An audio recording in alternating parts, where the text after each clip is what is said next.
Hello, NFT.NYC community. My name is Ian Utile, and I'm excited to bring you a handful of pre-event conversations. Our big event's coming up in about a month. It happens June 24th through 26th in Times Square, New York. This will be the 8th event I get to do with the incredible team that puts it together. And, I've done over 500 of these types of conversations. We've called them interviews, we've called them fireside chats. I like to think of it as a couple friends getting together or bonding with some new superstars in the NFT space and making a new friend. And I'll introduce my first guest in just a moment, but for context, I'm here in California. I get the joy of living in the San Francisco Bay Area where my family has lived for 250 years. My ancestors for 10 generations have been playing on the sand here in where we have the Pacific Ocean behind me. This is real. This is not a background. I'm really actually, these are birds flying behind me. So welcome to my home. You have the Capitola Wharf behind me and this is the oldest California resort in the state. It's about 150 years old, called the Venetian. It looks kind of like a rainbow, especially when the sunrise hits it. And so I'll be doing many of these conversations today. I have more coming up next Wednesday. And it'll just be fun just to bring our friends and our VIPs from the NFT.NYC community and just cultivate a nice, organic, authentic conversation and be able to share it with you. Understand, when we jump in and we have a conversation together, you are viewing a real conversation. So we aren't going to really talk to you, to the camera. I'm going to be talking with my guest and enjoying getting to know them. And so that is the premise of what I intend to do. So now that the groundwork is laid, once again, welcome to where I live. And if I could invite everyone to come hang out and we could do this face to face, and that was easy, cool, but it's not. So we leverage the amazing tool that we have here. I want to thank my producers for putting this together for us. And I know it's a little loud outside for me, but if it is loud outside for the producers, just send me a message and let me know. But I think this mic is probably doing the trick. Before I bring up the guest, let me just tell you a bit about her. Sierra Renee, also known as Juju Mama, is an AI artist on a mission. And her mission is to make digital creation tools accessible for every budget. Certainly is important. So from free platforms to high-end AI engines, Sierra is empowering artists to find their creative voice and profit in Web3. I love to bring Sierra on stage and dive in with her now. Hello. Hi, Sierra. It's good to see you. Hi, good to see you. It looks beautiful where you are. I am very happy. I'm a happy host makes a happy conversation. Thanks for having me. Happy to have you. So we're grateful to have you come be a part of NFT.NYC this year. I gave a little intro, but I'd love to hear a bit of your background and what you're excited about today, and then we'll kind of walk through some just natural questions. I'm a curious person, so I'll just ask you some stuff I'm curious about, but please give us a little background on yourself. Yeah, absolutely. I'm actually a New York native, so of all the different conferences and gatherings that happen, NFT.NYC is closest to my heart. I'm from the Hudson Valley area, about an hour and a half north of New York City. This is my third year that I'll be speaking and attending the conference, not only speaking, but having my art exhibited. So super grateful, super excited. When I'm not making art, I'm a yoga instructor. I specifically instruct prenatal yoga for mamas to be. I am a mama myself. I have a 2-month-old in the other room that hopefully will not screech for the duration of this conversation. And also I'm the founder of a crystal store called Good Juju, which is kind of how I got into this space. I was interested in token gating our crystal store and making crystal NFTs. So yoga, crystals, art, all the things. Fun. Well, let's do one thing at a time. being a mom is obviously one of the most primal human things a woman can do. I love being a dad. I have 3 sons, and my kids are a bit older than 2 months old. They're 8, 12, and 16. So is your 2 month old, is this your first baby? Yeah. Okay. Well, if your little baby screams, they're welcome to join our interview. I mean, I've had plenty of interruptions from children and animals and all sorts of things. So this is just hopefully a couple people getting to spend time together. So when it comes to being at NFT.NYC, this will be your 3rd year. Tell us a bit about your first 2 years. You mentioned being an artist, having your art displayed.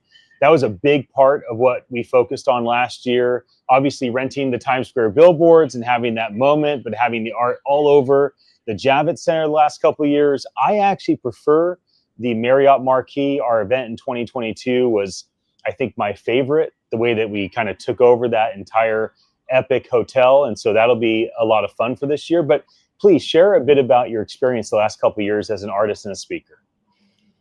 Yeah, absolutely. Last year, I guess what stands out the most is the experience of being in front of the iPad.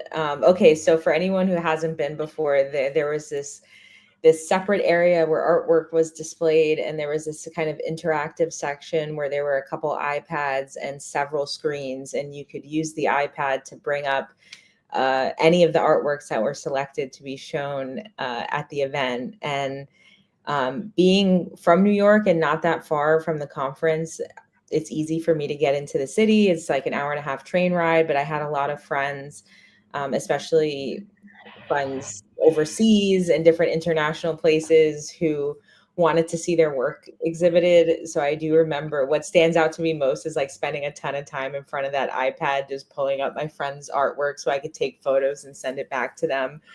That was incredibly fun. Yeah.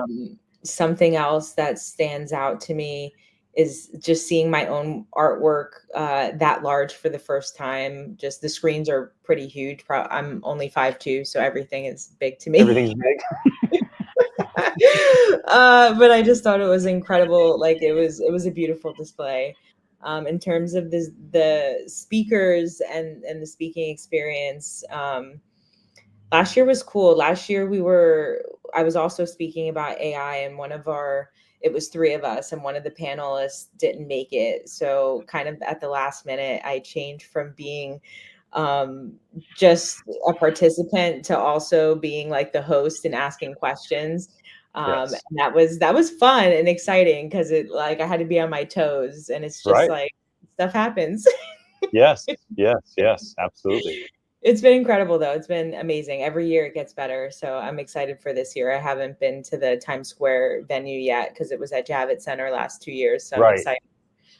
The Javits Center is like grand and monumental, but because of the way our event is structured, like last year we had almost 10,000 speakers, artists, attendees, but it would feel kind of thin in such a big space because people are just coming in to speak, coming in to look at their art, coming in to catch something, and then they're on to one of the 500 side events or whatever it was last year. The nice thing about where we're doing it this year is it definitely feels like the community is in one place and together. So I think it'll be nice. I want to ask you about kind of the beginning of your AI art. Our family, my wife and our 3 sons, all of them use AI to create art and do NFT projects. They all do it differently from one another. We use a combination of different things. So I think the first one is just like, when did the spark happen for you with AI art? Was there a moment, and did that moment come after being resistant for a first weeks or months? Like, this is wrong. I do not like what, and then you eventually go, oh no, I can co-create with this. Or was it like love at first prompt? So what was your kind of genesis experience as an AI artist? Yeah. Yeah, there was definitely, I didn't have to overcome any resistance. The way I kind of got into it was, so I created my crystal store, Good Juju, in 2018. And for the first several years, I was working with a graphic designer, because I'm a lot of things, but I'm not a graphic designer or a digital artist. So I was working with a designer who was making these little graphics about the crystals and whatnot for me to put on social media. And as a small business owner, I didn't have a ton of expenses, but I do specifically recall the cost of paying the graphic designer was like, it was one of my few expenses, and it was like really cutting into things. I was like, oh my goodness, this is expensive. It was Right. over $1,000 a month I was paying. And I remember at Yeah. the time thinking like, this is a lot. So whatever, around that time, OpenAI, DALI came out, and I remember Yeah. starting to experiment from the perspective of a business owner who just like wanted to save money and was like, let me see if I can like make something that's decent enough that I could post so I can kind of eliminate this expense.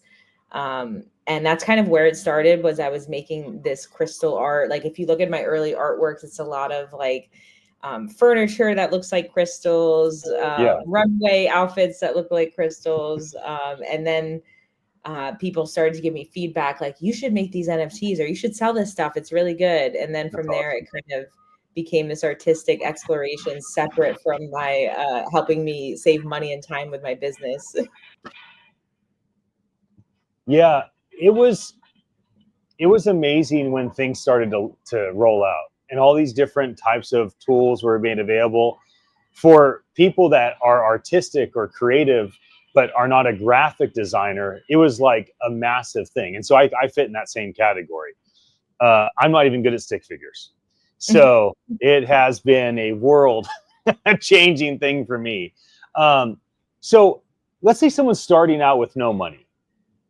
What type of AI tools would you recommend? I know like Midjourney, you can do like 30 prompts for free, but then you have to pay for it. And OpenAI has a free option. Grok has a free option. They've gotten pretty good with tools, but these are just ones that are kind of well known across all industry.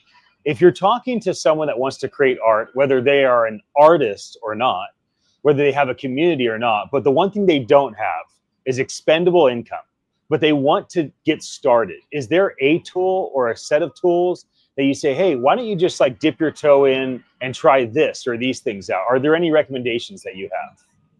Yeah, absolutely. I do think if you're first getting started, it can be kind of overwhelming. And as you mentioned, some of the popular options are pretty costly.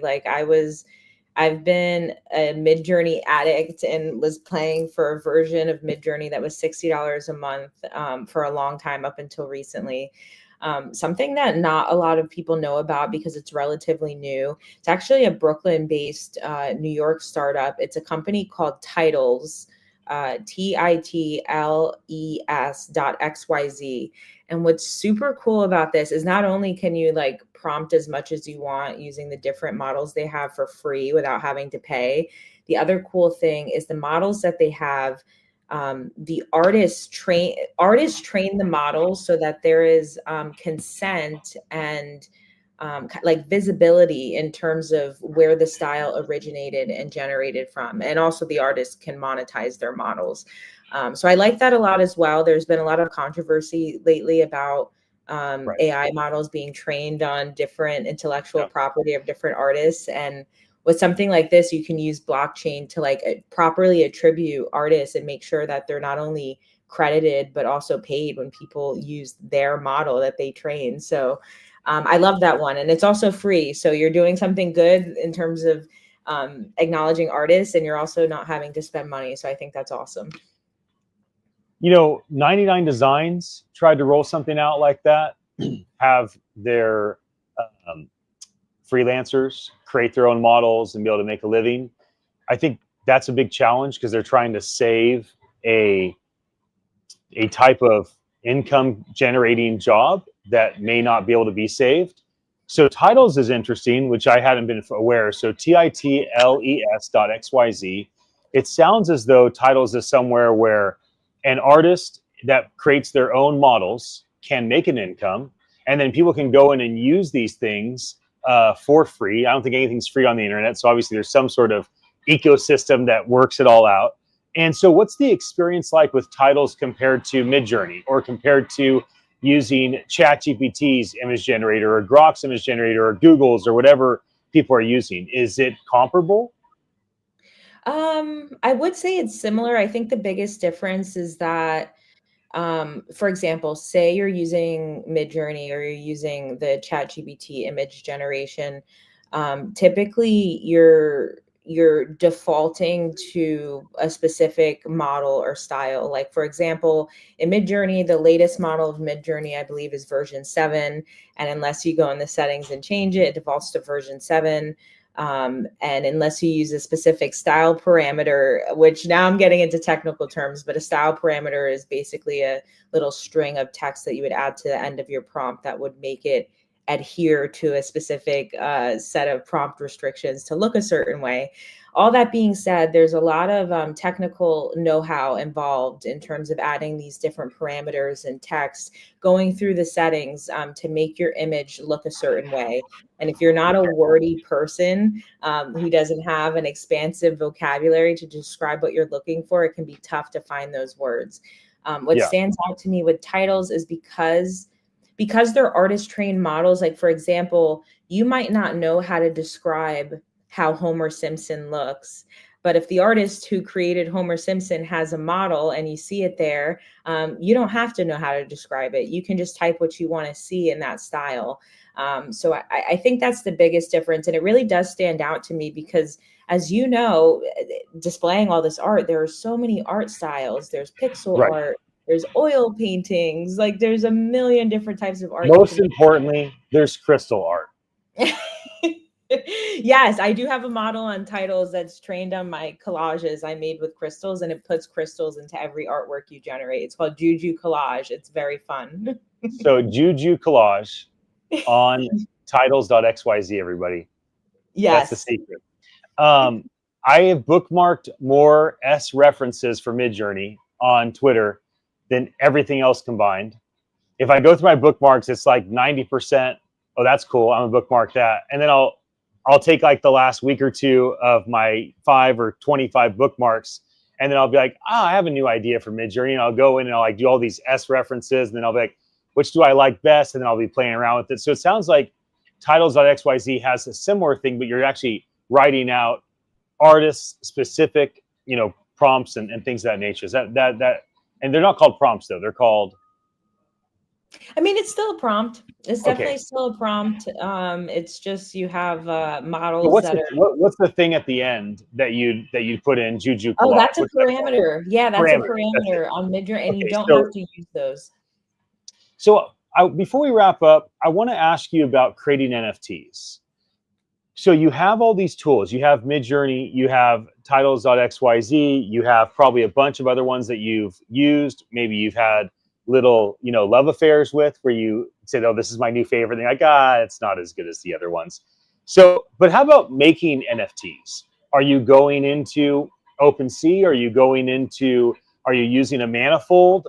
Did you find that you prefer to mint on Base or on Polygon? Are you minting where it's in your own wallet? Are you customizing the utility and the smart contracts? Like, for you personally, how have you and how do you create NFTs? And then maybe you could share how you encourage others to think through NFT creation. Yeah, I mean, having been in this space the last few years, I think I speak for everyone when I say that things change quickly and there's a lot of fads. And like, for example, like when I think back to when I first joined the space, Ethereum and Polygon, like Polygon was the most popular like L2 outside of Ethereum. And now if you're just getting into the space, Base is the most popular L2 outside of Ethereum. So it's just like things change quickly. That being said, in terms of making NFTs, I have NFTs on every single platform. I have them on OpenSea, which now you can use a variety of cryptocurrencies. I have them on Foundation. I have them on Object, which is Tezos powered. I have them on Exchange Art, which is Solana powered. Given that I have them so many different places in terms of the places I default to and that I like the best, I love Zora. Zora, you can use a variety of different L2s, including Zora's Chain, which is an L2. There's also Optimism and Base. I like Zora. Zora has changed in recent months where now everything you mint there is a coin.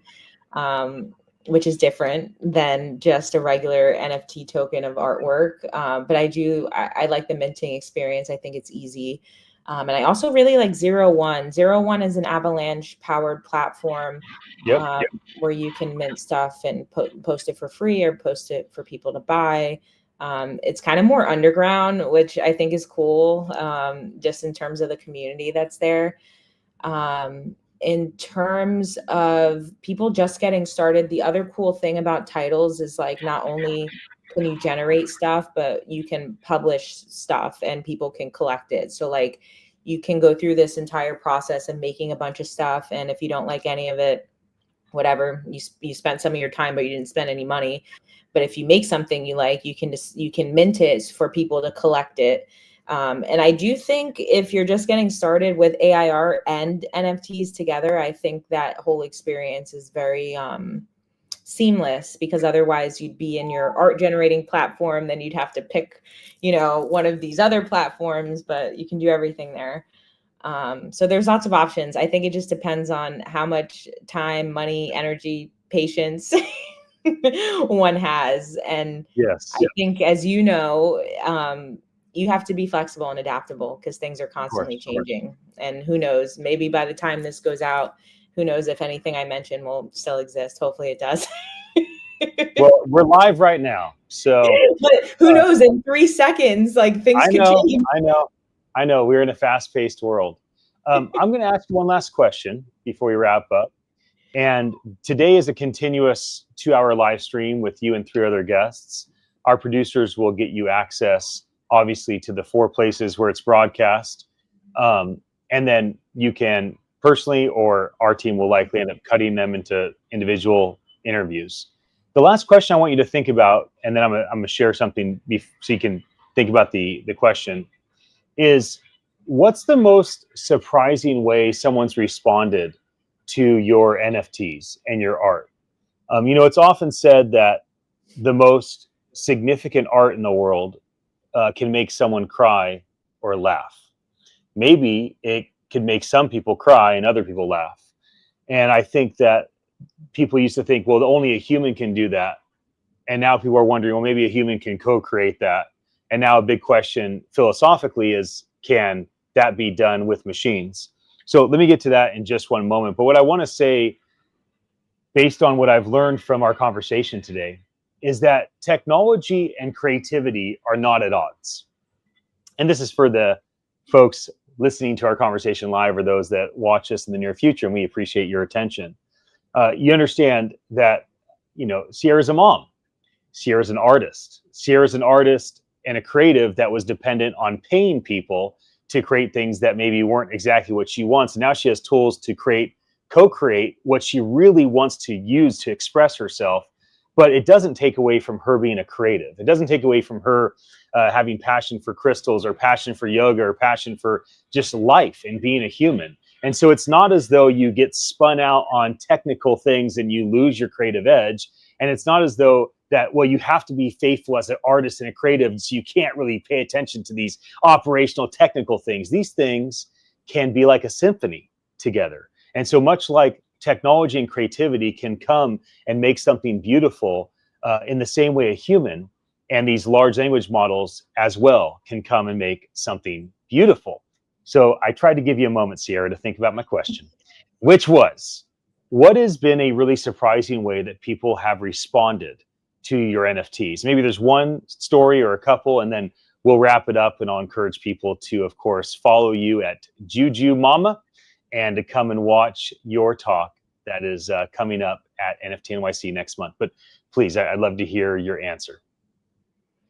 Yeah, absolutely. I think whenever I bring it up, given my expertise and my background in the field that I'm in, it's unexpected. Like, you aren't really expecting your yoga instructor to just be like, yeah, so you know about Ethereum? Like, it is very unexpected. That being said, I think what surprises people most is that when I bring it up, it's something that's true to me and something that's relatable to them. So, for example, I used AI to create these meditation visualizers, and it was just like this cool, like spa room music, like with these really peaceful visuals. And it was literally just meant for you to sit and watch and meditate to. And seeing people respond to that in terms of just how it helped their mental health and their peace of mind was really inspiring. One recently that will just be in my heart forever is as a parent, there's a constant battle of like what content is appropriate to show my child. My baby's only 2 months old, and I'm just like, okay, what can I put on TV to entertain him that's like age appropriate for somebody who's so tiny and small. So recently I used AI to make these, I have a ton of these on YouTube. It's like these lullaby videos that just have like this loop of like acoustic kind of guitar and like these high contrast visuals. So recently I used some AI tools to make my own basically and put it on my YouTube channel. And I played it for my baby over the last couple of days to like test run it, and just seeing his little eyes follow the screen and watch him fall asleep to it. That was incredible because I just felt like, okay, now it's like I have confidence as a parent that what I created is appropriate and made with love and care.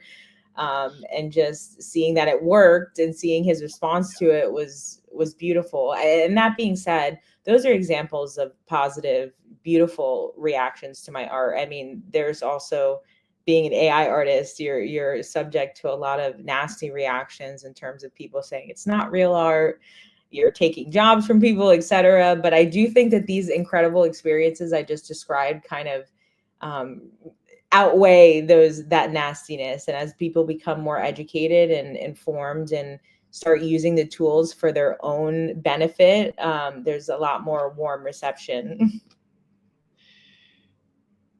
Well, people can have opinions, and creatives are going to create however they want to.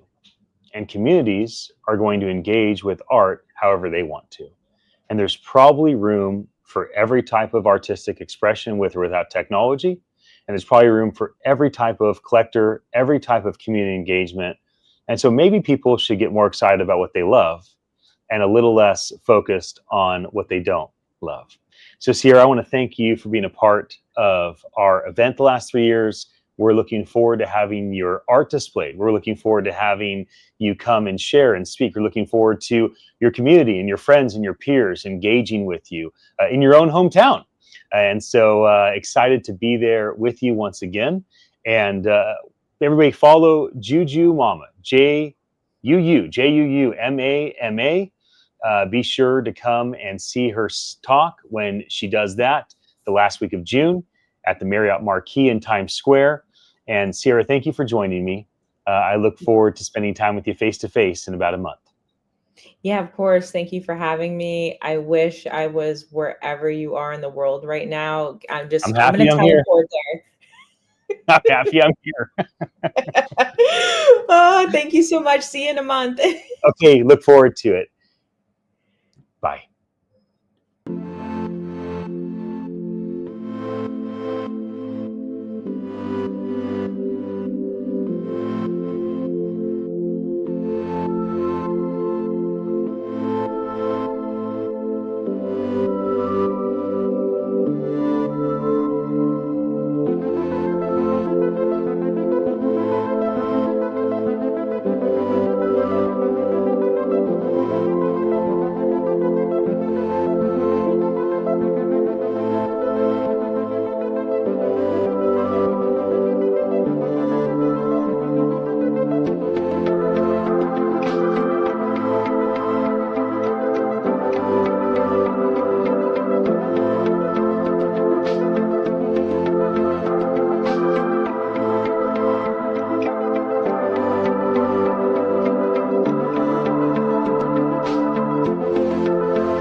Welcome, NFT.NYC community. We will be in Times Square at the end of June, and I've done over 500 of these types of pre-event interviews since 2018.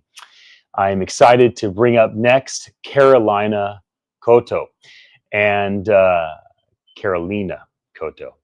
And she's the founder, the muse, and the master curator of Crypto Brujas. Her collection fuses photography, AI, and Web3 symbolism to build a truly magical community experience. And I'm excited to share a conversation with her.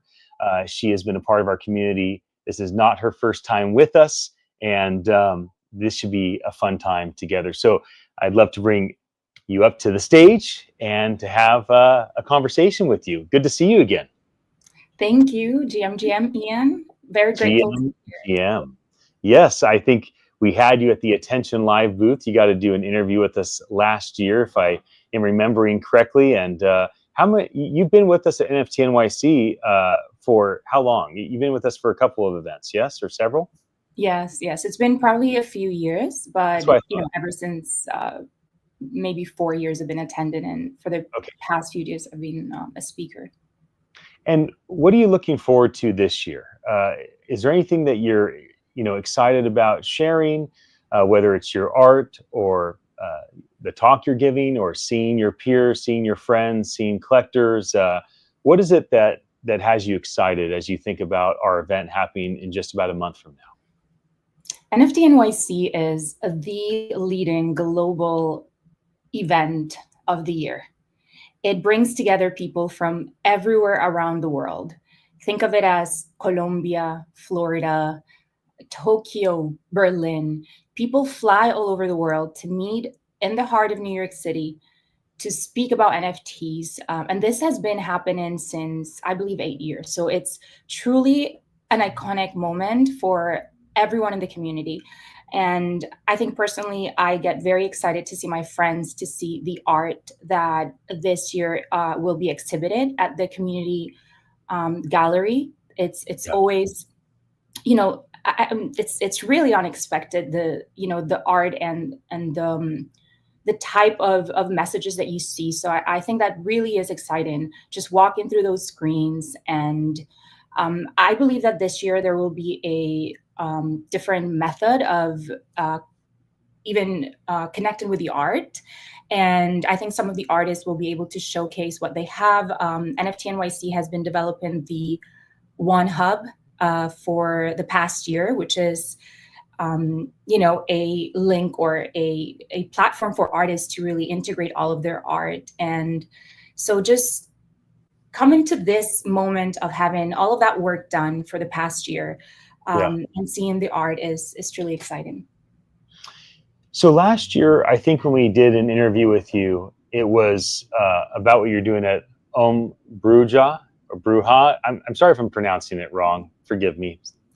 So tell me that was the thing that you talked with us about last year, and now you have the new project. Can you just tell us about? Is this one project, or is it a new one that's emerging? Tell us a bit about what you're working on and what you've been working on as an artist and a creative over the last couple of years. Of course. So Bruja, and you said it pretty well, Ian. That sounded amazing. Trying. I love that. Thank you. I want to be respectful. For context, Bruja in Spanish means witch, and it's that conscious sound of the universe. So it's about that archetype of the Bruja. And earlier in the pandemic, it was a big inspiration for my art and my meditation. So I founded Bruja 5 years ago, but it wasn't until 4 years that the beginning of NFTs truly pushed me to create digital art. First in the form of a PFP collection in 2021 called Sacred Avatars. Later on, I joined Nifty Gateway, and I did a year of curations with Bruja, every change of the wheel, which was really a representation of what Bruja is in using photography and AI. And then 2023, I launched Crypto Brujas. 2024, which is, like you described, a collection of photos with AI background animation. Those are 1111 Crypto Brujas. And very innovative because the use of metadata was really done intentionally to credit the subject of the photography. In this case, I've been a model for many years. So I found an issue that was never having to credit the subject in photography. We don't really know who the people are. And so this happens in traditional work in photography, but in the blockchain, we have the ability to use the metadata creatively. And so that led me to start working with my One Hub, which is the platform provided by NFT.NYC.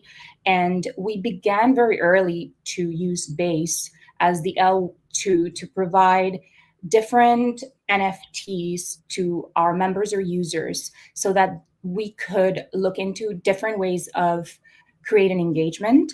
And so one of the ways was through the podcast that was released, how to make it fun. So we created something called proof of viewership.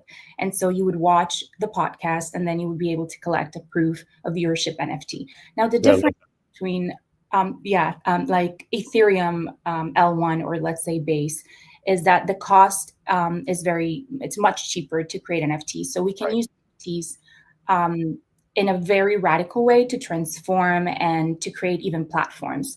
So what happened in the event of a year was that we went from creating, proof of viewerships and proof of attendance, NFTs that would create engagement, to what I would say is the dream platform that I just launched on beta about actually a week ago. Okay. So yeah, it's been busy. Talk with me a bit about culture. NFT.NYC is a global event. It's a global community, but it happens in New York. We did London one year, but again, that's kind of a Western culture and English culture. A lot of the marketplaces, a lot of the exchanges, a lot of the, leaders that are NFT makers and AI companies that, artists might leverage. A lot of the collectors are kind of Western English speaking.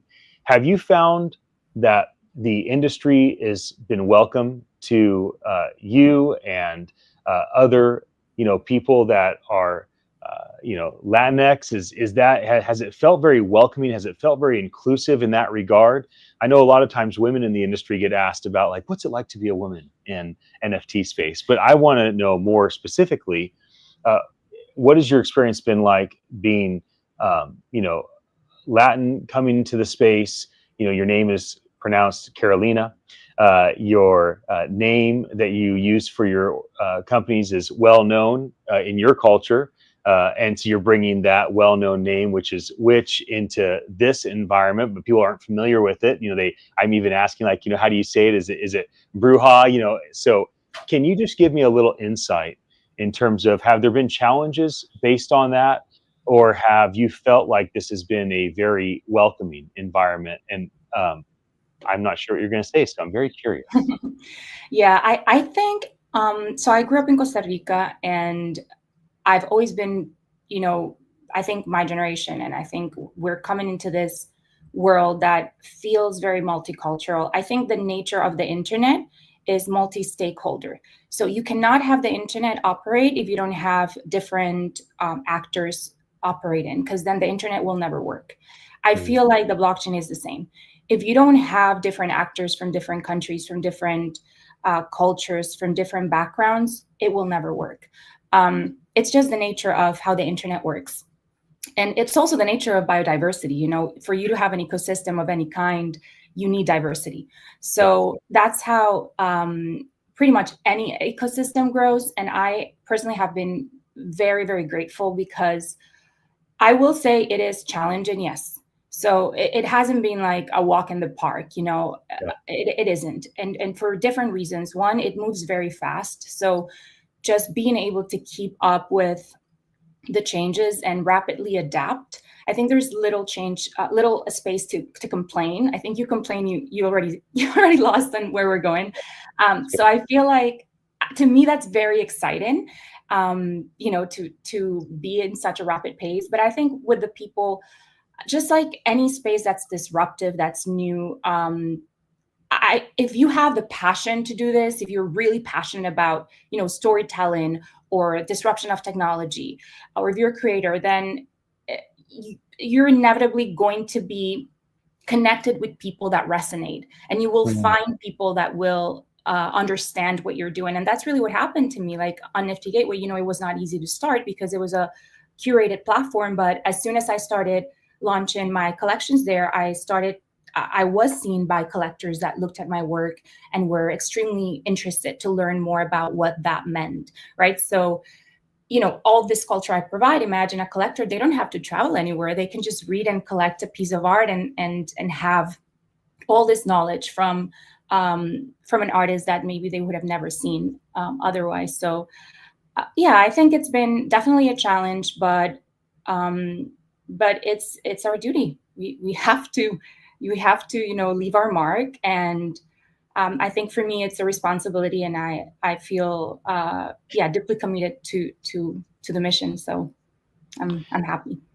How important are technology partners, and how have you found relationships to change? You mentioned that you were really early with Base. Base has obviously become like the important L2 of today. I imagine that you mentioned Nifty Gateway, but I imagine there's been times where you've been really excited about other, marketplaces as well. I found over the years, I was one of the first to interview Alex and Devin from OpenSea back in 2018. I think I was the first to ever interview the Koch Foster twins before the Winklevoss twins acquired Nifty Gateway. And there's a lot of people that were launching these different L2s and these different, partner infrastructures. And it's been interesting to see, like, they're so loved. Like, I remember one of the artists that I love, Josie Bellini, at one point early on, she sent a message to OpenSea co-founder, hey, someone just sent me money independently. They just sent it to my wallet. Where do I send you the 2.5%? So like early on, Josie was so grateful to have OpenSea as a marketplace that the thought of somebody sending her money directly for something, she like literally wanted to pay OpenSea because of their place in the market.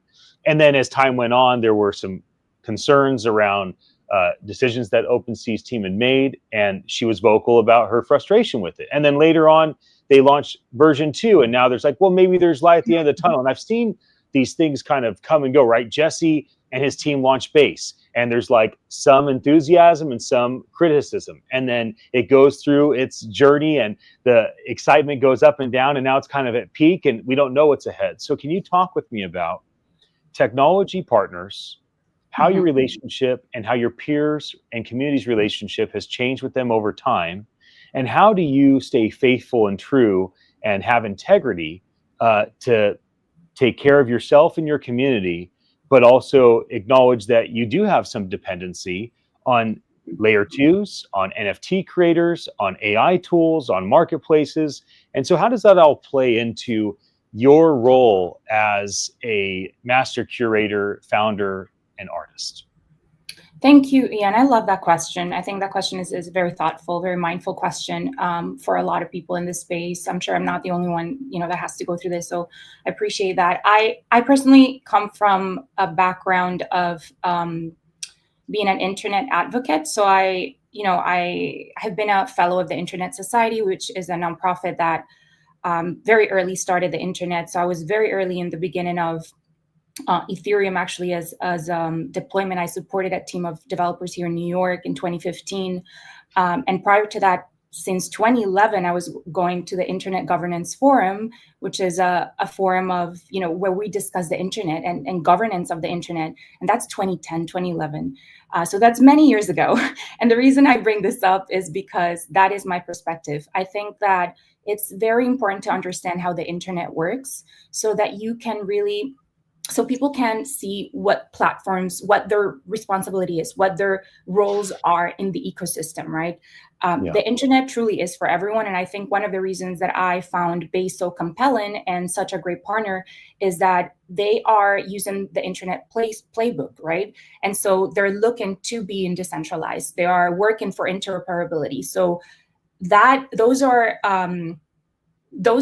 tasks that I believe firmly we need to implement for chains to work across easily and for the technology to be reached to billions of people, because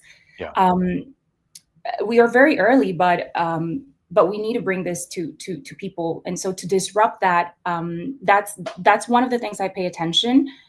What is their long-term vision? What are they building for, and why are they building, and to whom, right? So when I hear like we want to bring on-chain to billions of people, of course, that's something very ambitious, but that's something that I'm curious to learn more about. And I think with Base, what I've seen and what I'm very excited about is that they have been working on allowing their documents to be pretty accessible and digestible for everyone. So of course, developers is usually like the first wave of people, but they've been doing a really good job at also providing workshops and education so that code is available for people to build different platforms. So right now we're looking at mini apps, which are versions of apps on chain. On Bruja, we just joined a build-a-thon, which was about 3 weeks, and we created the Astrology by On Bruja mini app. So it's an app that you can look into inside of Farcaster if you're using Farcaster, or you can just simply go to, in our case, is app.onbruja.com. And we're using tools like MiniKit, which is code that it's provided by Base. So when I look at a company that's providing tools and an ecosystem to disrupt the way that the internet is working and to create new markets and platforms, then you understand that their vision is long-term. It's, and a lot of founders understand they can come and go, like you mentioned, right? There's ups and downs. But I think we have to go through the FOMO, and we have to go through the hype and really look at the strategy. Okay, where are they going and why? And then find your place in that community. I mean, for me, it's Base, but it could be anyone else, for anyone that's watching. Well, then, when it comes to, like, for me, it's Base. And there was a time when people said, for me, it's Polygon. And there's a lot of people that are like, Ethereum forever. And then people switch over and they're like, no, I'm all in on Solana. No, I'm all about Bitcoin ordinals. Or they have their thing. And then times change. So what is it that a platform provider like Base does to attract the sense of partnership and loyalty? Because there's a lot of things that Jesse and his team can bring to the table, right? They can bring great technology, great UI, UX. They can bring the background that Coinbase is the one that's behind it. They can bring foundation grants. They can bring introductions. Like they can. So there's a lot of things they can do. So weird. It keeps muting me.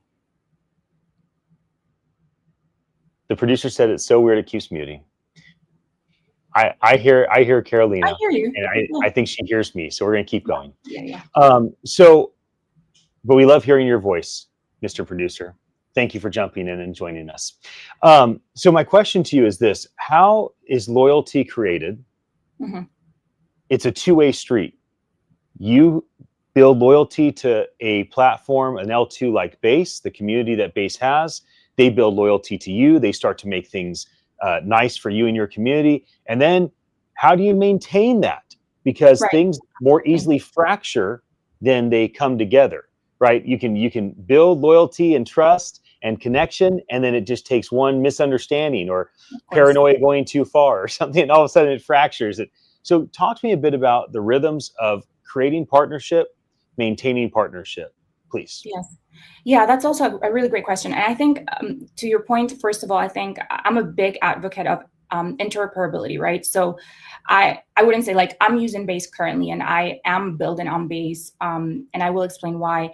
But I think that when we look at the future of the internet, interoperability means that we can exchange the use of blockchain seamlessly, right? Because liquidity is going to go through different blockchains. So that's just the nature of the blockchain. Like right now, some people are in Solana, then you got to go to Bitcoin, then you got to go to Base. And that's why does that happen? Sometimes it happens because a lot of these founders, artists, or platforms reach a place where they have like a blockage where they're like, okay, this is all, there is no more like market share for me here, right? So there's sort of forced to navigate through different blockchains, and that is completely natural. And eventually it's going to be easier to be able to do that, to swap and to move from one place to another, right? As we grow. But I think as we scale to that place where we can do those kind of interactions, loyalty happens from, I would personally say, one, the people. We can be building great technology, but if it's really the people that are behind and the decisions that they're making. And Jesse is an extraordinary leader. He's really doing incredible things. He's extremely relatable. I think that's very important. And he shares his journey. He empowers builders, and it's Jesse, and it's a group of other people. Head of builder Jaren. We have Zen, who's head of community, head of builder Zen. So I mean, everyone that you meet at Base, it's an authentic, genuine person. And I think to me, it's always about the people. Same with NFT.NYC. Like, it wasn't because of the team, if it wasn't because of you, if it wasn't because of everyone, the artists, like, it's about the people. It's about their vision. It's about their energy. It's about how they make you feel. It's about waking up and reading something and you're like, okay, let's go. Especially if you're in different places, but you still feel that energy, right? Of we got to keep going. We got to keep building. I think that optimism is truly what brings the community together and what keeps us loyal, like feeling like we're elevated, we're together. And of course, it has to be tangible. There has to be opportunities that allow for people to grow, like realistic opportunities. Otherwise, it's just it's noise. But I think that's what's probably happening at this point. And I look forward to hopefully every chain and everyone, bring the world on chain. It's going to take a lot of people. So I think if we work together rather than separating ourselves inside of the community, we're going to get there faster, and we're going to be able to see incredible art and platforms, and who knows what else we can create. I intuitively get the sense that in a month, when we all gather in Times Square, that old partnerships and relationships are going to be rekindled. So I'll make it personal. When Jody and Cam came to my event, the Future of Blockchain in 2018, it was at Twitter. I was doing all these Future of AI, Future of Blockchain events in Twitter's headquarters. And they came and then they talked to me about NFT.NYC, and they said Alex and Devin from OpenSea wanted to do it. And so we got it going, and it was a really fun ride. In 2019, 2021, 22, I was like all about just doing this, like interviewing people, emceeing the stage, and being a part of the community. When we got to, London, I started like kind of doing more of my own thing. But we got to 23, and especially last year, last year I had 20 people with me and a big booth, and it was just kind of like all about doing my own thing. And I told Jody and Cam and LJ and Michael and the rest of the team this year, I said, I do not want to do my own thing this year. I want to get back to the roots, right? Alex and Devin's team at OpenSea are coming. I don't know if Alex is still there, but certainly Devin's still running it. Devin's coming back with OpenSea. Let's go back to what we all started together. Let's go back to that like organic community where it was all about us coming together once a year. And so that was just my personal desire. Like, I wanted to not come with 20 people. I don't want to have a big booth. I don't want to make it all about one or more of technical glitches that are happening live in real time. We hear you, Xiao. You sound great. And so this year I wanted to make it all about like back to what we once had. And my belief is that there is an ethos happening in our industry right now where what once became strained or fractured or distant because of time, maybe this is a moment where things are going to come back together. And, for you, Carolina, and for myself and many of our friends, how many relationships, partnerships, and things have we put seeds in the ground and watered, but we never were able to harvest. They never were able to harvest. Nothing came of all that energy. And I just am hopeful and expectant that this is a time where a lot of these things that maybe were stillbirths we can have a new life and have, something birth once again. And so that is my hope for you and I.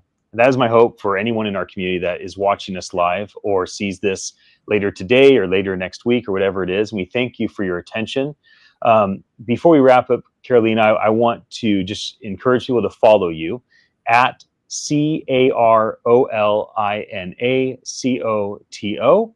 And Carolina, is there anyone or anything that you want to mention before we wrap up and end this momentarily until we get to be together again next month? Well, definitely everyone at NFT.NYC, Joey, Cameron, LJ, everyone, the team is incredible. They're just such supportive force for artists and for builders and for founders. You know, it's, and yourself, everyone, you know, back in, thank you for hosting. This is, I think, amazing. And I love your optimism, your closing as to like, we are building something that we want to be bigger than ourselves. And so to remember that it isn't really about ourselves, right? It's about, I know you have kids as well. And, you know, there's this new generation coming through. So just to look at, you know, those new generations, we're building a new internet for them and for who comes after. So just very grateful to be a little piece of sand out of this big ocean and that we got moving, and very excited to see you in New York. Yes, I am as well. Thank you so much for joining me.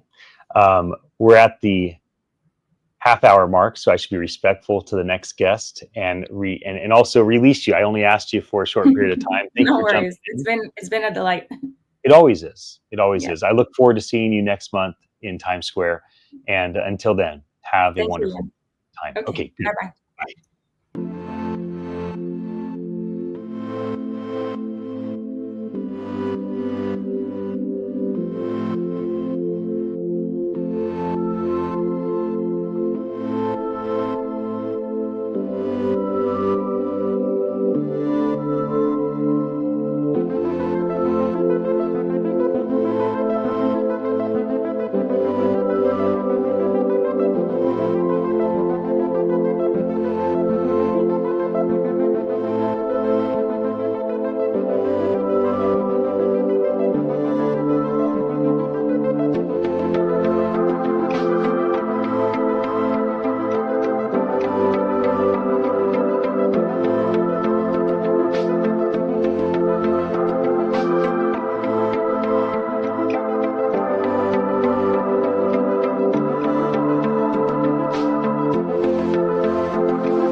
If there was an award for the most liked person in the NFT space, Brian might be crowned the champion.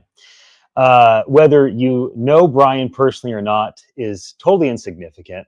You most likely know of him. You probably have collected some of his work. You certainly have been exposed to his thoughts and the way that he shares winsomely, whether he's writing something out or creating something that many people find moving and significant. It's easy to call Brian a powerhouse digital artist.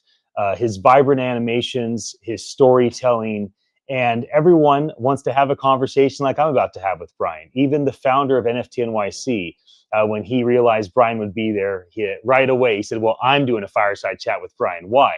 Of all the people that are going to be at our event, Jody only handpicks a few that he finds to be the most important, most intriguing, that he's most curious about. And I too am curious about what this conversation that Brian and I are about to have will create. This is what this is. This is an authentic conversation. I'm at my house. It looks like Brian's at his house or his office. So Brian, come on stage and let's share a moment together. Hello, my friend. Hello. Hey, Ian. How are you? Thank you for that very lovely introduction. You deserve it. It's good to see you. It's good to see you too. I mean, is that a real background behind you? This is real. This is real. This is actually the Pacific Ocean. Holy This is moly. really the oldest resort in That sun on California. your arm proved it. I was like, I don't believe it. Yes, There it it's is. done. I got about an hour, and then I'm gonna get blasted, and I have to hide. Amazing. Beautiful. My dad and I built this place Wow. 24 years ago, and I remember I'm 44 today, so I was about 20, and I remember sitting on this balcony as a 20-year-old, and I built the little beach house that we're in. There's a coffee shop here, there's a restaurant here, a restaurant below us, and I remember thinking to myself, somebody gets to live here. I want to live here. And then a couple years ago, it became available, and here I am. And it's funny because my wife and our 3 sons are here. It's a super tiny place, and we have another option of like a big, huge place up on top of the hill. I'm like, you guys want to go to like an actual big house and not just a little beach apartment? No. We want to live on the sand. We're not going anywhere. So we are happy here, and it's always nice to welcome people to my home, whether that's you for a conversation or all the party people that are listening to our conversation live or another time. How about you? Where are you at right now? Oh, I live kind of just north of New York City in the kind of like the Westchester White Plains area. So it's like rainy and gloomy here. It's the exact opposite of what I see. So I should probably turn on a light so it's a little brighter in here. But yeah, it's not bad. It'll get warmer in a few days. Yeah. Well, we picked the right time. We picked the right time for NFT.NYC. We have done NFT.NYC February's, November's, June's, April's. June was always my favorite. June's good. June's like right before it gets gross. I mean, right now is like probably the next month is probably the best time in New York, maybe. Right. But June is where it gets actually nice and warm, but July, August is where it gets like real humid and gross, and it's not a good time. Yes. So, thanks for jumping in with me. All these years I've done over 500 of these. Have you and I sat down? Have we sat down and had a conversation like this for NFT.NYC in the past? I'm not sure. That's a good question. I don't think so. I feel like we haven't. And I was trying to find one if we had one in the past. I'm like, I don't see one with Brian. We've bumped into each other a lot. So here we are. So now you're a veteran at this point. Yeah. Well, now you know what? That's it. I'm canceling the next one. This is my final one. Everybody, peace out. I'm finishing with Brian. I want to ask you about something. I feel like it's very easy for people to spotlight one thing that they think that you're great at.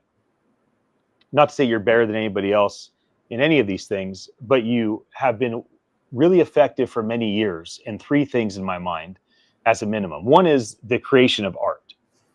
Your ability to create art and co-create art, your ability to create art that people love to look at, engage with, and even own is, world class. Like you're amongst a top echelon. So that's like really cool.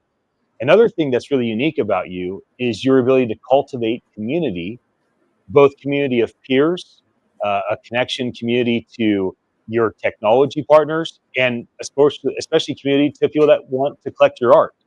And then finally, your ability to forge partnerships with people. Like I know that Josie and the Cyberbrokers team just launched Drifters. You're one of the collaborators with Drifters. That's an example of dozens, if not hundreds of times where you've been invited. It's not like you're banging on Jody's door, like, let me participate in Drifters, right? Everybody likes you. They like your art. They recognize that you're good with the community, the collectors, the partners. You've maintained a great reputation over these years. And so if I had to say, I think you, Brian, are great at a few things: creating art, community, and partnerships. Were those natural, or do you feel like you naturally are gifted in one area and you've had to kind of build up 1 or 2 areas because it takes that trio to accomplish, some of the things that you've been able to accomplish? I just like to talk about the diversity of being a well-rounded NFT artist and community participant. Let me start with that. I think that's a great question, and thank you. I wouldn't say I'm naturally gifted in anything. I think everything is learned and comes from repetition and trying things out and learning from others and all this other aspect of just growing. But what you mentioned, art, community partnerships, that goes back to the core of like when artists ask me for advice on how to operate in the space. I often say you have to divide your energy 3 ways. One third making art, 1/3 marketing art, and 1/3 being authentically a part of the community. And that last part's tough because a lot of people come in here just wanting to make some money. But the people that succeed are the ones that are authentically curious in the space, and they're excited to learn. They're excited to experiment. My success, you talk about these partnerships that end up being really, important, whether it's like art blocks or all this other stuff. Those were not things that I went into expecting them to be big things. I was early on those things. Like I was Nifty Gateway and art blocks and all these, all these things were just, I was curious about the platforms. I was like, oh, generative art, that's really interesting. I wonder if I can do something with that. Oh, async art, that's really interesting. I wonder if I can do something with that. And like looking at these opportunities and then getting curious and finding a way to kind of integrate my creativity into these, walls that are built on these platforms or partnerships or whatever. And I think just over time, being seen as being someone that's curious puts you on a list when people are like, oh, who might be interested in doing this project? And so I'm grateful that, people think of me. I think that's the hardest thing in the space is to be thought of, be on the top of people's minds. Cause usually they'll go, hey, we have this project. We need 10 artists. And how do you get on those, how do you get on those lists? Even before NFTs, working in like the TV industry is the same way, where it's like, oh, we need a motion graphics artist. Oh, who do I know that does this? And how, it's usually who you've interacted with the most recently. And so for me, it's always being present, being in Discords, being in Telegrams, being on Twitter, always making content and being visible in that sense lends itself to just being on people's minds and putting myself in a fortunate position where they reach out to me and ask me to do cool things.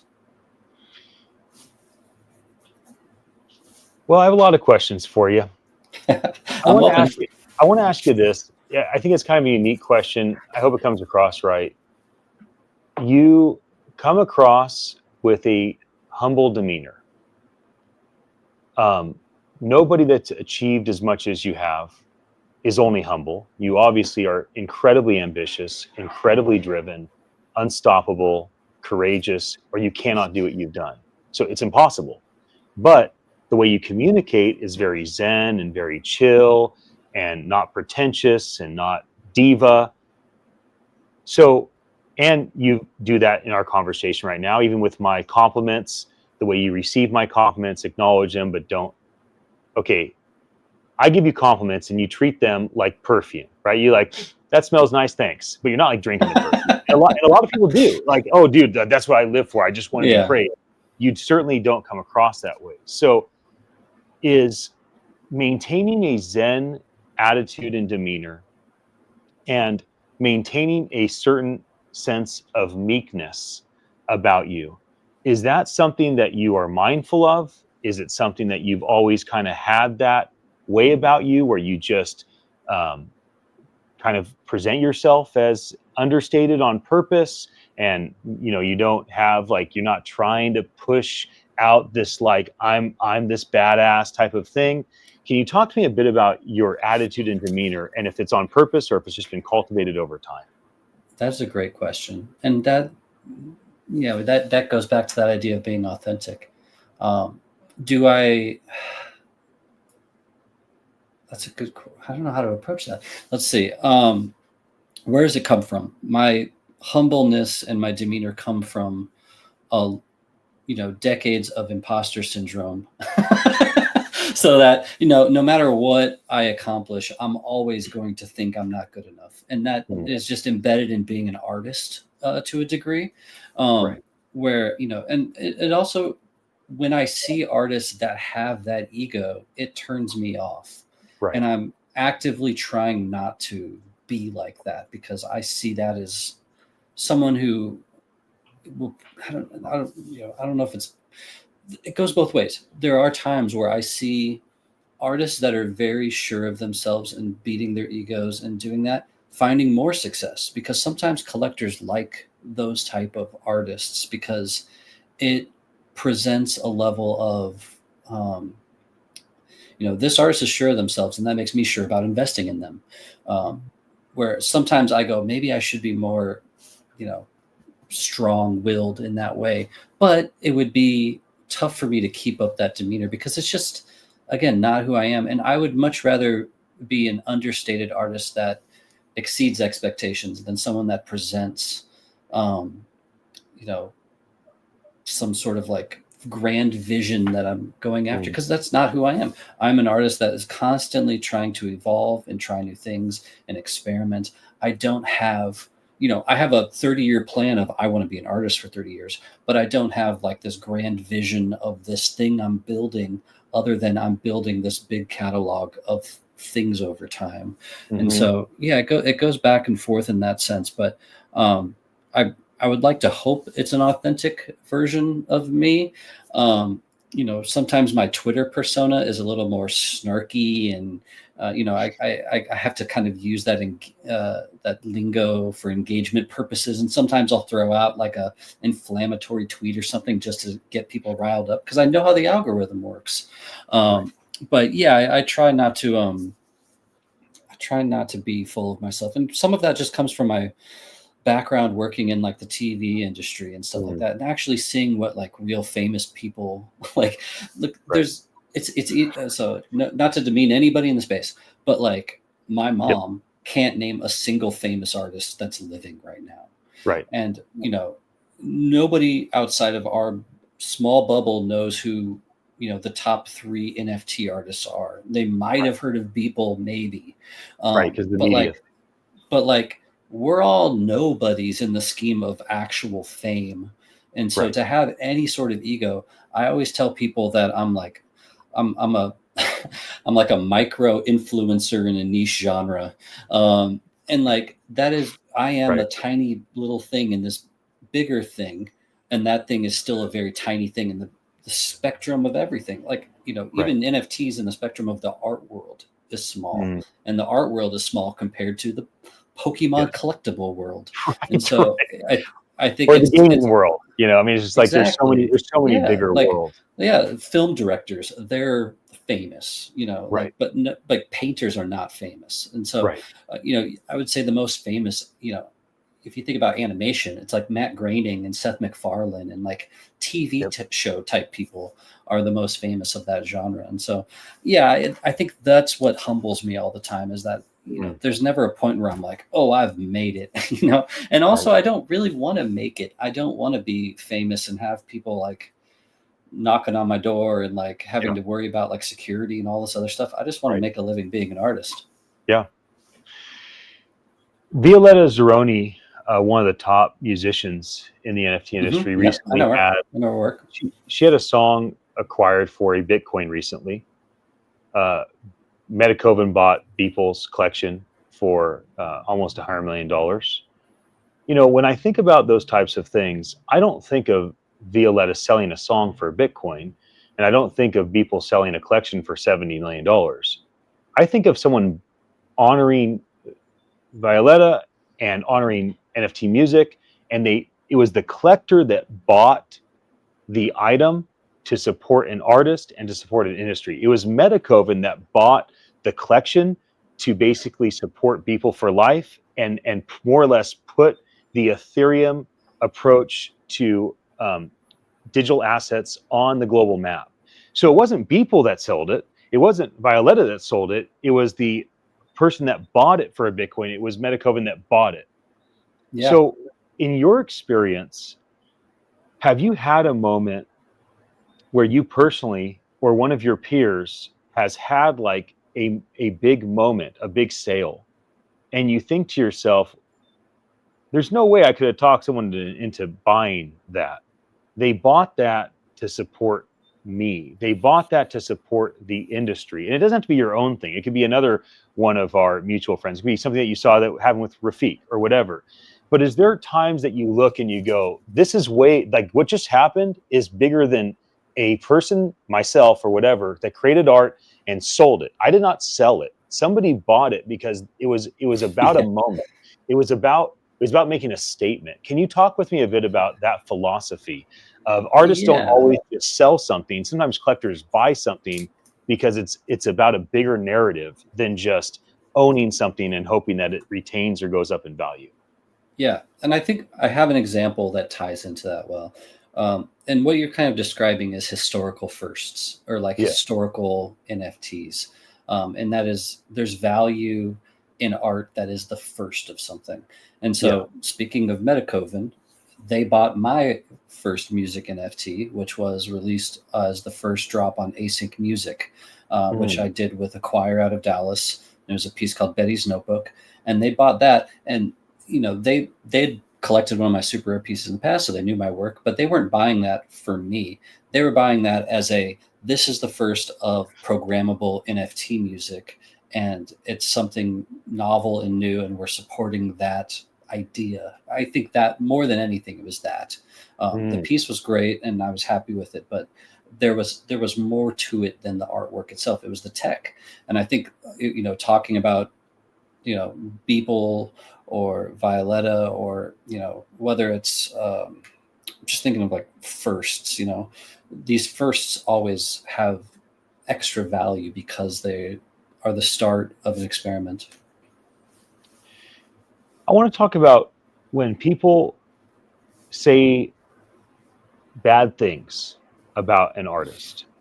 So there's the Joe Rogan approach, because I consider podcasters to be artists. Probably podcasters in general are the least acknowledged, least appreciated, and make the least amount of money, because like 90% performers, lose money, right? They're performers, and they are basically doing live, spontaneous, art in real time with other humans. And Joe says, at least what I've heard him say, I'm not looking at comments. I will never look at comments. Hell no. I don't care what anybody thinks, because I'm not going to expose myself to what people say about me and my guests. And then there's others, whether they're NFT artists or they're podcasters or they're musicians, and they're in the comments constantly, and they're constantly seeing all this negativity.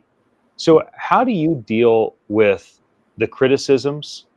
Winston Churchill's quote comes to mind. It's not the critic that matters. It's the one that's in the ring. It's the one that's bloody. It's the one that's actually putting themselves out there and making it happen. It's the artist.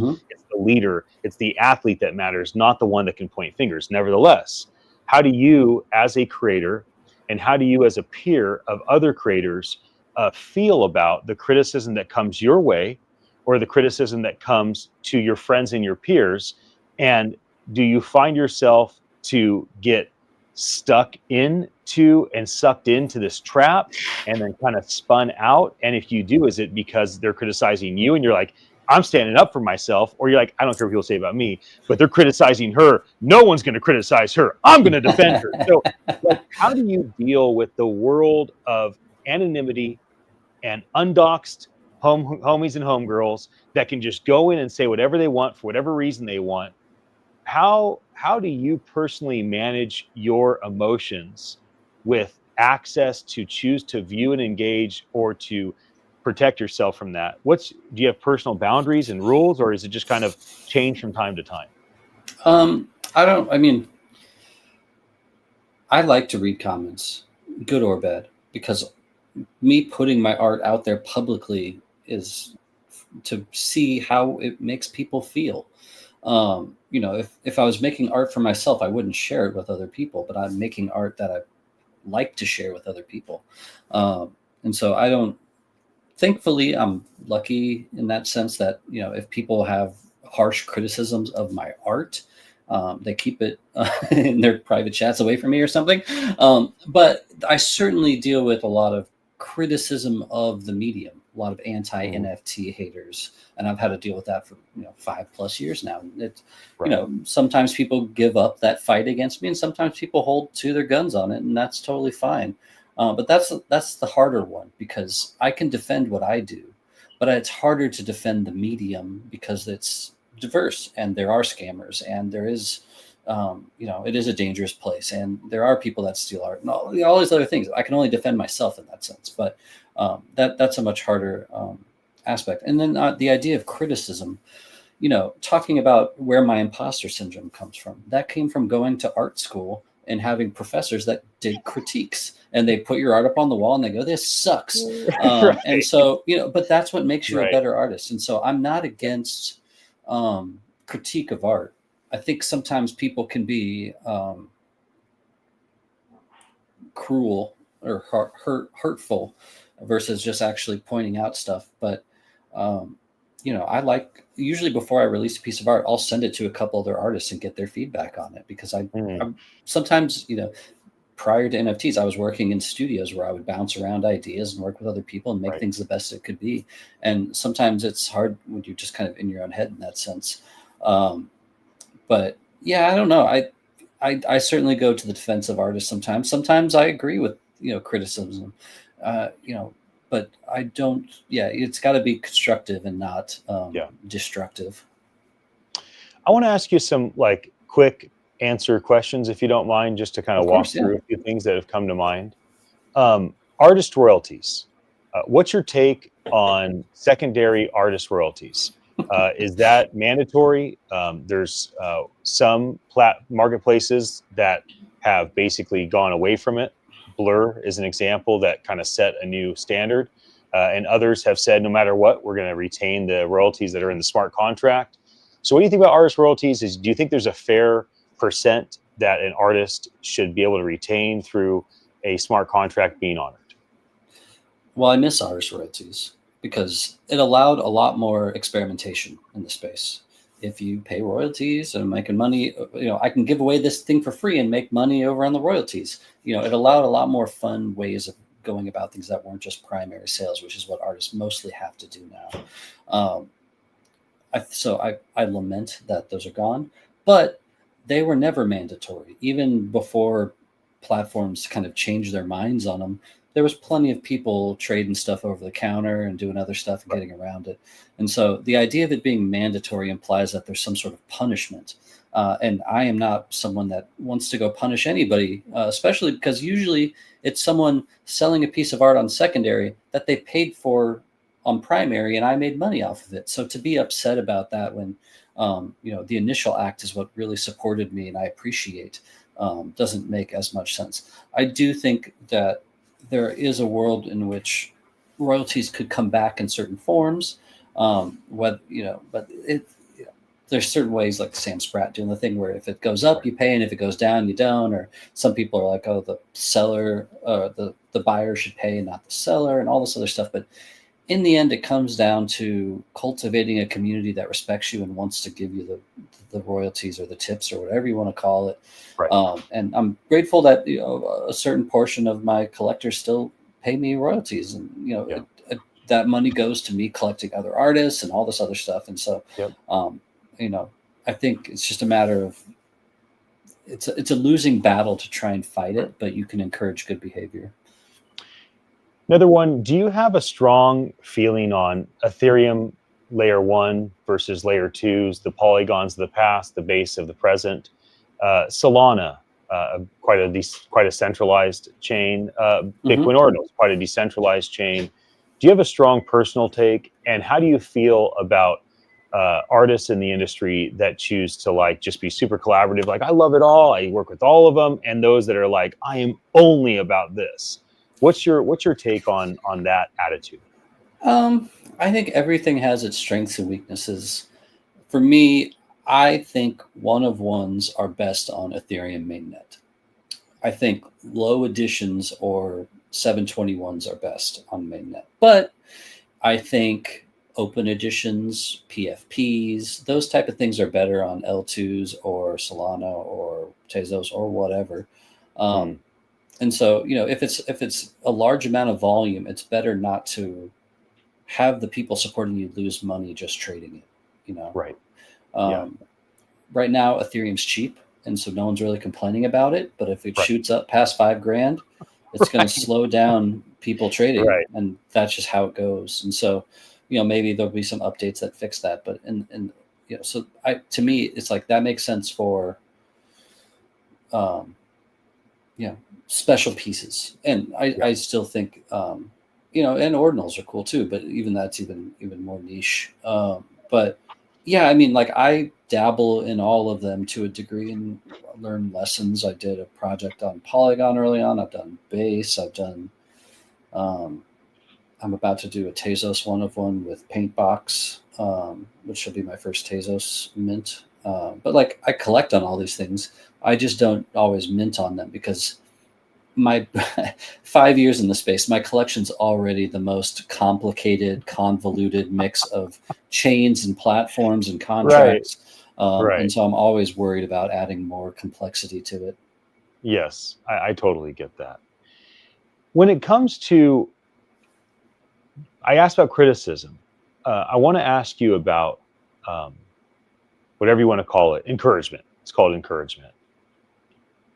My mentor, who's written like 15 books, he was telling me, I've had thousands of people encourage me about my books, which again is another form of art.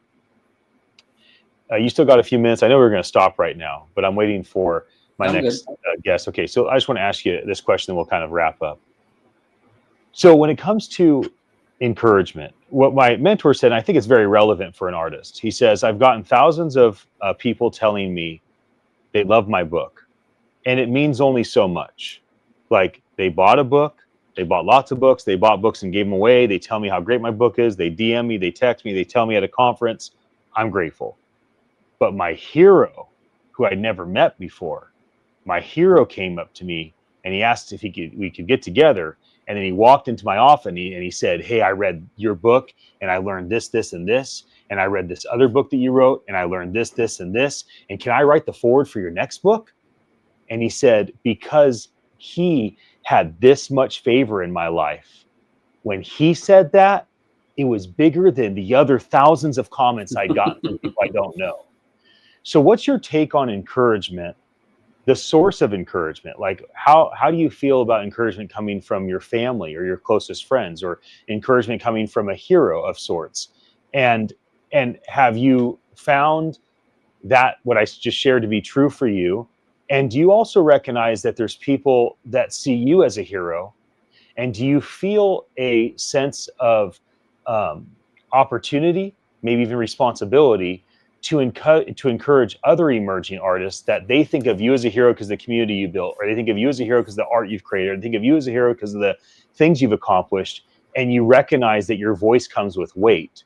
And so I just want to maybe end on that note, both the encouragement that you might give to others and the encouragement you've received, and how you think through the source of encouragement and the significance by which it lands on the mind and psyche and the heart and emotions of yourself and other people.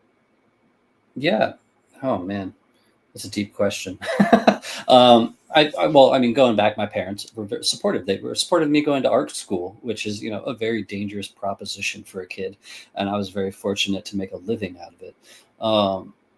And thinking about, the professors that encouraged me, the ones that let me do internships, that, helped me find jobs and all this other stuff, there's a lot of people along the way. One of the biggest people in my life I met 20 years ago on Newgrounds when I was making Flash cartoons. We became friends. He helped me find this college I went to. He helped me find work, and we're still good friends. I'm going to see him next weekend. And so and he's been, he helped me along the way, and we're encouraging each other. I think that is a huge part of it. Thinking about, how you pay that forward. I'm always trying to think about, how can I support other artists by collecting them, by curating them, by chatting with them, giving them advice. I'm always it warms my heart sometimes when I see people and they go, hey, you told me to do this thing like a year or two ago, and it was actually really helpful and all this stuff. And I was like, I don't remember saying that at all, but the fact that it had an impression and helped you is so awesome. And that's what I freely give out all this advice. And a big part of that is I fully believe in this space and the future of digital art, but my success isn't going to be what makes the space a success. It's if I can help 500 other people find success, and then they'll help other people, and we have to grow, and we all have to find success. And so and not everybody's going to, be Beeple level, but if you can make any money on the side, that is success as an artist. I think a lot of people take for granted because they came in this space at the height of 2021 when everything was selling for stupid amounts. I joined when it was much cheaper, and I was selling one-of-ones for much less. And and I was came from a background of like selling screen prints and all this other stuff, and most artists are making like $20 here and there selling pieces of art, and like that is not a bad thing. If you can make $20 selling a couple editions here and there in the space, that is still income for your art. I think there's just there's these expectations that are built up from that bubble that we have to overcome. The space isn't going to be a full-time job for everybody, but it can be a side hustle for a lot of people. As long as you keep with it long term. And so, I think the more artists that myself and others can uplift and they find success, that will only come back to help myself. It'll only come back to help the space. And so I think that is just always something on my mind. And plus, I love to collect art. I mean, you see all this stuff behind me. I have boxes and boxes of prints. Like, it's in my blood to collect junk, not junk art, but some of it's junk. But like, I have vinyl records and video games. I love to collect. And so, it's not like, I get equal enjoyment out of collecting and flexing my collection as I do showing my own art. I might get more enjoyment out of it because I don't like to show myself all the time, but and it's fun to like go toe to toe with some of the top collectors and be like, oh, you got that piece? Well, I got this piece, Yes. Brian, this was one of my favorite conversations I've had over 7 years. My producers have given me questions in case I needed help asking things. I didn't look at any of them. I was just wildly curious, and I was fascinated that all these years you and I never actually sat down and did this before. This was a joy. Thank you for giving me the freedom to ask some very deep and thought-provoking philosophical questions that are not that easy to answer, but I felt welcome by you and your responses to do so. I would assume that this conversation might have some life and some wings over the next week and month, and for all the future artists, maybe in a year or a decade, or even in a couple hundred years, Brian's descendants, as you look back and say, oh, this is a conversation that my great-great-great-great-grandfather had that had some traction to it.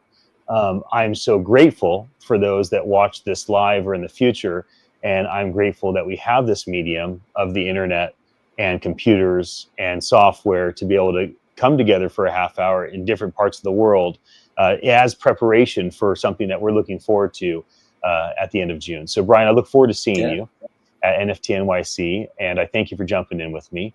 And I will let you go. I already kept you a few minutes late. Everyone go and follow at BRYAN, BRINKMAN. Check out what he's doing. It's inspirational just to be around the internet energy that he and his peers are constantly co-creating together. Brian, until next time, thank you for being here with me. Please, let's have it next time. It's great chatting. Peace, my friend.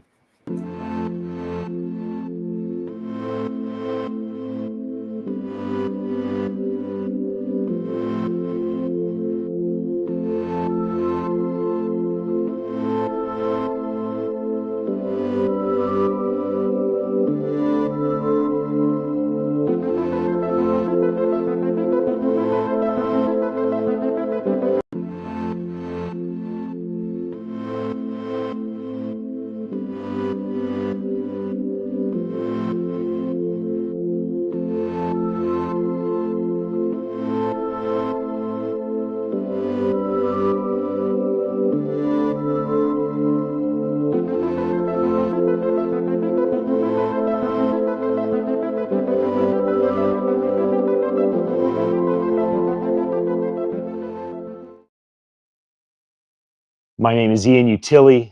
I'm grateful to bring you authentic, real conversations with some of the VIP speakers of NFT.NYC 2025, which is coming up the end of June in Times Square.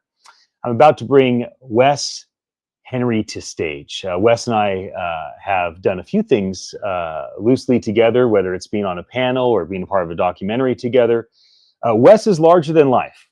Wes has collabed NFT projects with Snoop Dogg, with Val Kilmer. He's done his own massive releases.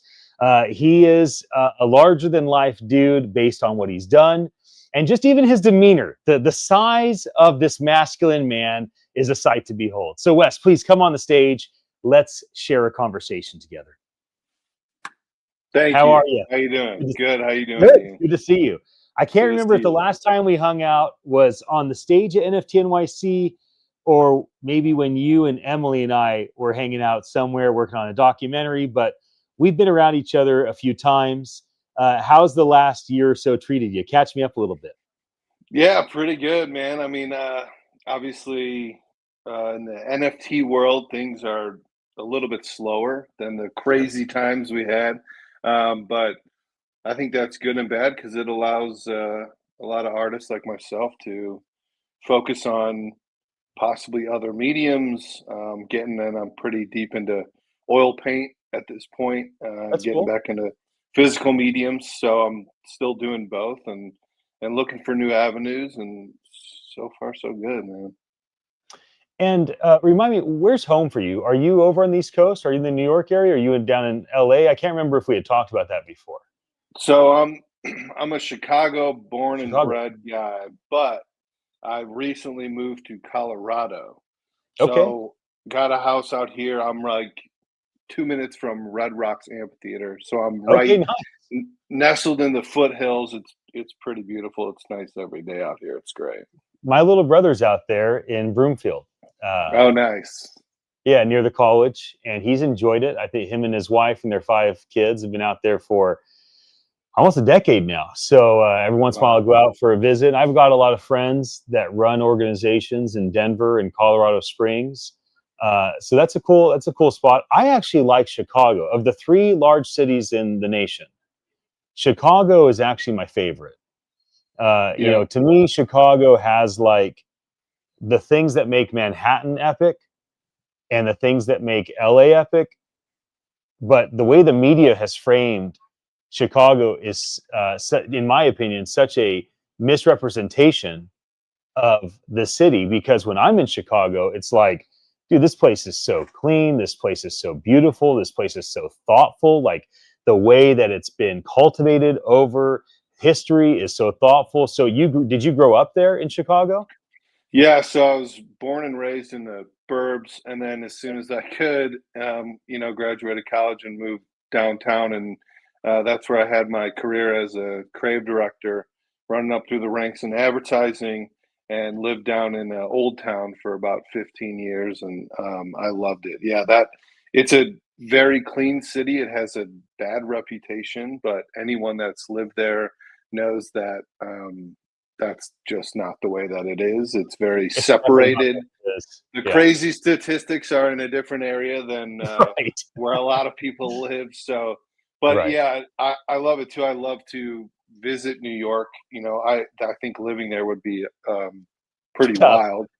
And then LA as well. It's like they have gorgeous weather. It's like you're in paradise, but they have, their own set of problems, and it's not very walkable, which that's the beauty of Chicago too, is it's kind of closer to New York and the walkability and things, but it is much cleaner. I mean, the nicest part of New York, the tippy top, is still not nearly as clean as the average part of like the north side of the city of Chicago.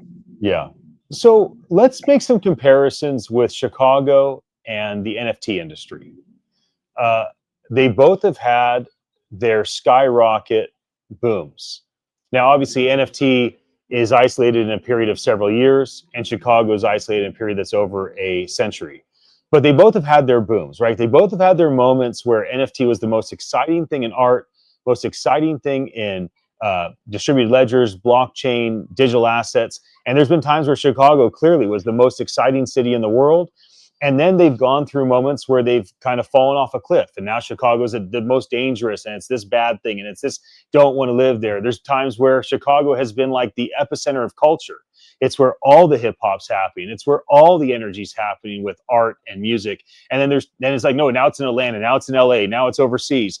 And same thing with the NFT industry, right? There's projects that are still viable today, but they've gone a 99% plus drop, not just in price, but in collector enthusiasm and people's interest. So when you look at the comparison of your hometown city that you love, that you feel connected to, and this industry that you've done collabs with people like Snoop Dogg and Val Kilmer, as I'd mentioned, your own things, been a part of so many things.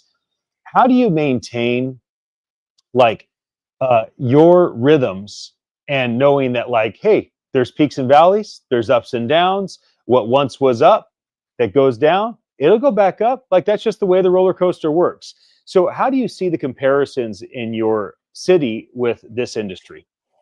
Well, I think it's a little bit tricky because NFTs, I think that section in time that we had in 2021, which luckily I got into, was one of the craziest times. I don't know if that will be repeated. It might be that the next wave might be something different, but that was such a magical time.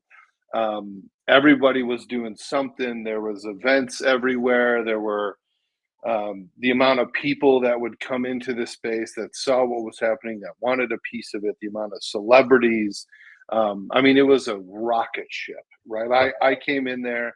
I didn't know what was going on. I mean, I had quit my job in 2019, I think. And I was like, I'm just going to start doing art and freelancing, doing logos, websites, whatever, in Chicago. And because I just thought there's got to be a better way. And so I started off slow. It was just like, I'm just going to post stuff to Instagram, see if I get any traction. And I mean, it was like 2 months. I got a DM from Logan Paul, wanted me to do the fight art for when he was that exhibition fight against Floyd Mayweather. And I'm like, this is, wow. I got to be getting punked, right? I mean, I went from no followers to like it's starting to go up, and now there's a celebrity thing in there. And then one of my buddies is like, hey, you got to try your hand at this NFT thing. And it was like, all right, why not? Right. And I gave that a shot. And that was like, I got in there and it was like a slow trickle. And it was like, oh, wow, maybe I can drop some of these freelance clients and just do art full time. And then I talked to one of my buddies, Sabit, who I got to know, who was doing very well. And I was like, how are you doing this? How are you selling out every time and have this collector base?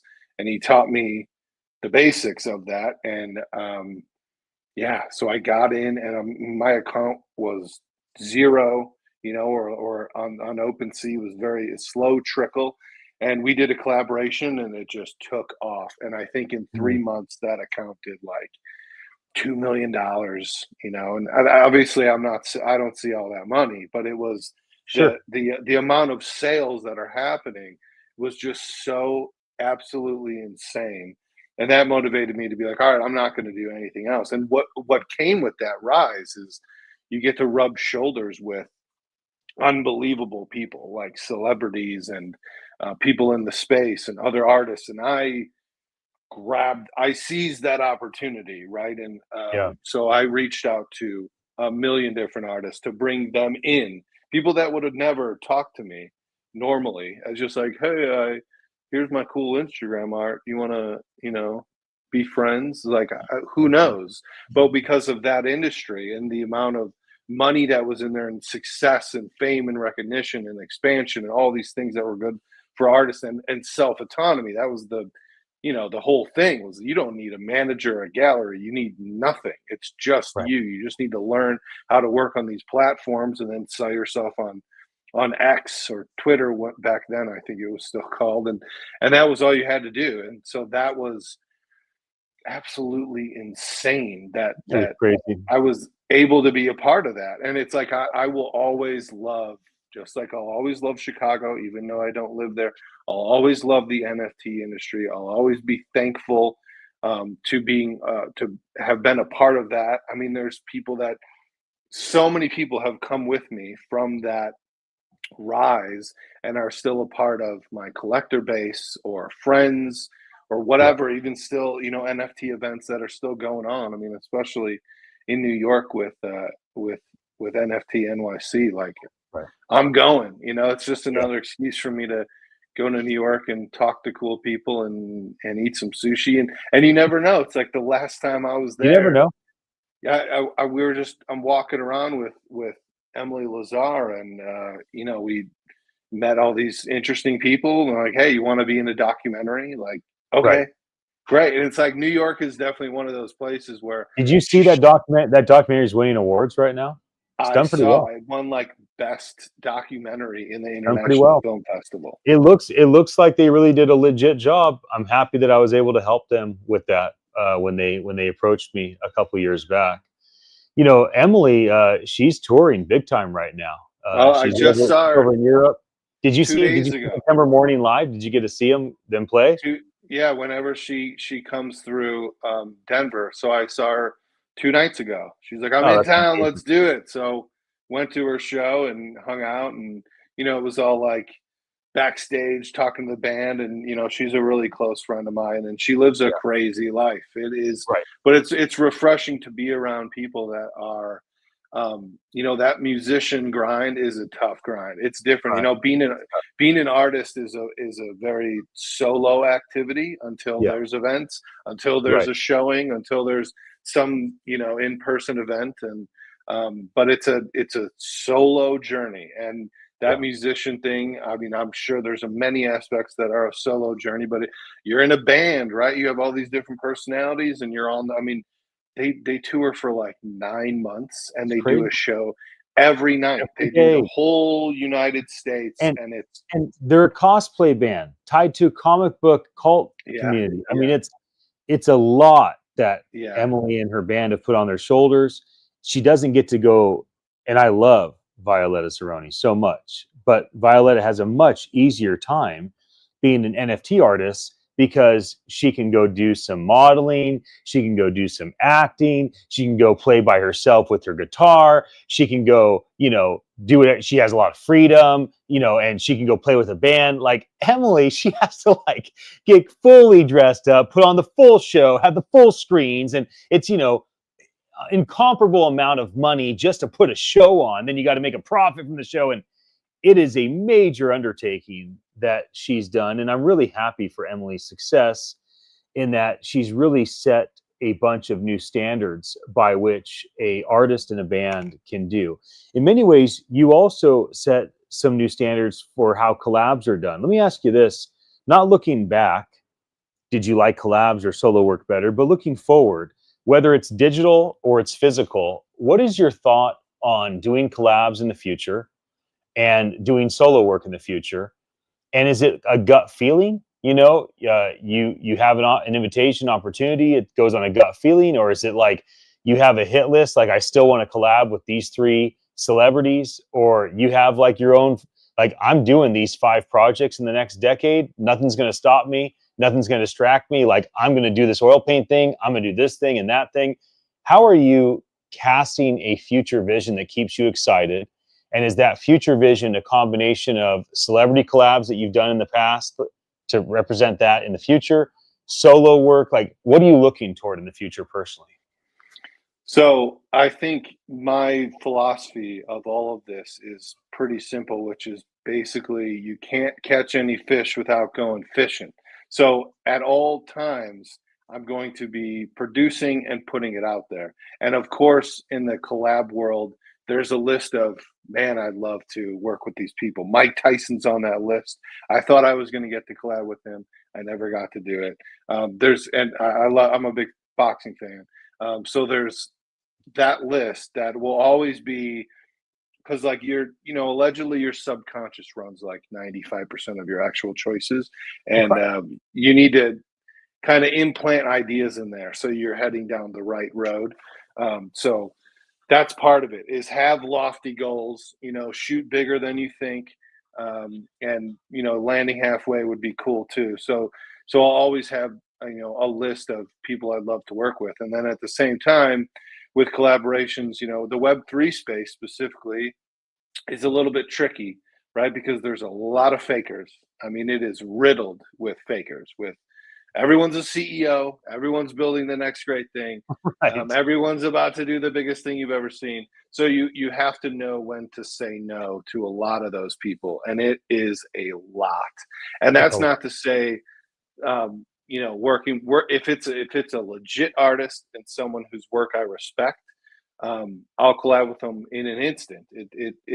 It's kind of irrelevant in that sense because in that world, we're all the artists are helping each other if you're legit, and so giving back and being a part of that is a really big deal, and then at the same time, with those collaborations, if a celebrity were to approach me and want to do something, it's almost always going to be a yes from me because that's exposure, that's a new collector base, and a lot of times they're not dictating what you're doing. That's the very different thing from like my career in advertising and being an art director, creative director, up through those that ladder is there's always like a client, and the reason why you're working is because they're cutting a check, they need a logo, they need branding help, they need a specific thing. So they're kind of, there's revisions, and this is their vision and your vision's got to match it, and you got to come to their vision. But as an artist, it's very different. Most of the time, like overwhelmingly most of the time, it's hey, do whatever you want. Let's check it out when you're done. You're an artist. I want to give you that freedom. So it's like, yeah, I mean, in my opinion, you really have nothing to lose when you're doing that. Yeah. You're not selling out your soul. You're not doing something that you hate. You're literally doing you come up with an idea on the spot or a little later. And I guess the one collab that I did that it was their idea completely was with Snoop Dogg. When I went to a studio and I met him, which was wild. And he just had an idea, while he's puffing a bee, he just had an idea and is like, hey, what about this? And I was like, done, right? Like that's the meeting, like you can do it or you can sit there and not do it. And then, then you didn't go fishing that day. So it's like with things like that, but then Busta Rhymes, that was another big one that I did. I mean, these are heroes, right? These are people that I listened to growing up that are like a really big deal. And it was like, it's such an honor to be in the same circle where some of these people are literally telling me that they love my work and they're a fan of it. It's like, what? How is this happening? With like Busta Rhymes, for instance, he was just like, I want someone to do an NFT for me and we're going to drop it together. And his people reached out to me and were like, yeah, we want you to be the guy. And I was like, okay.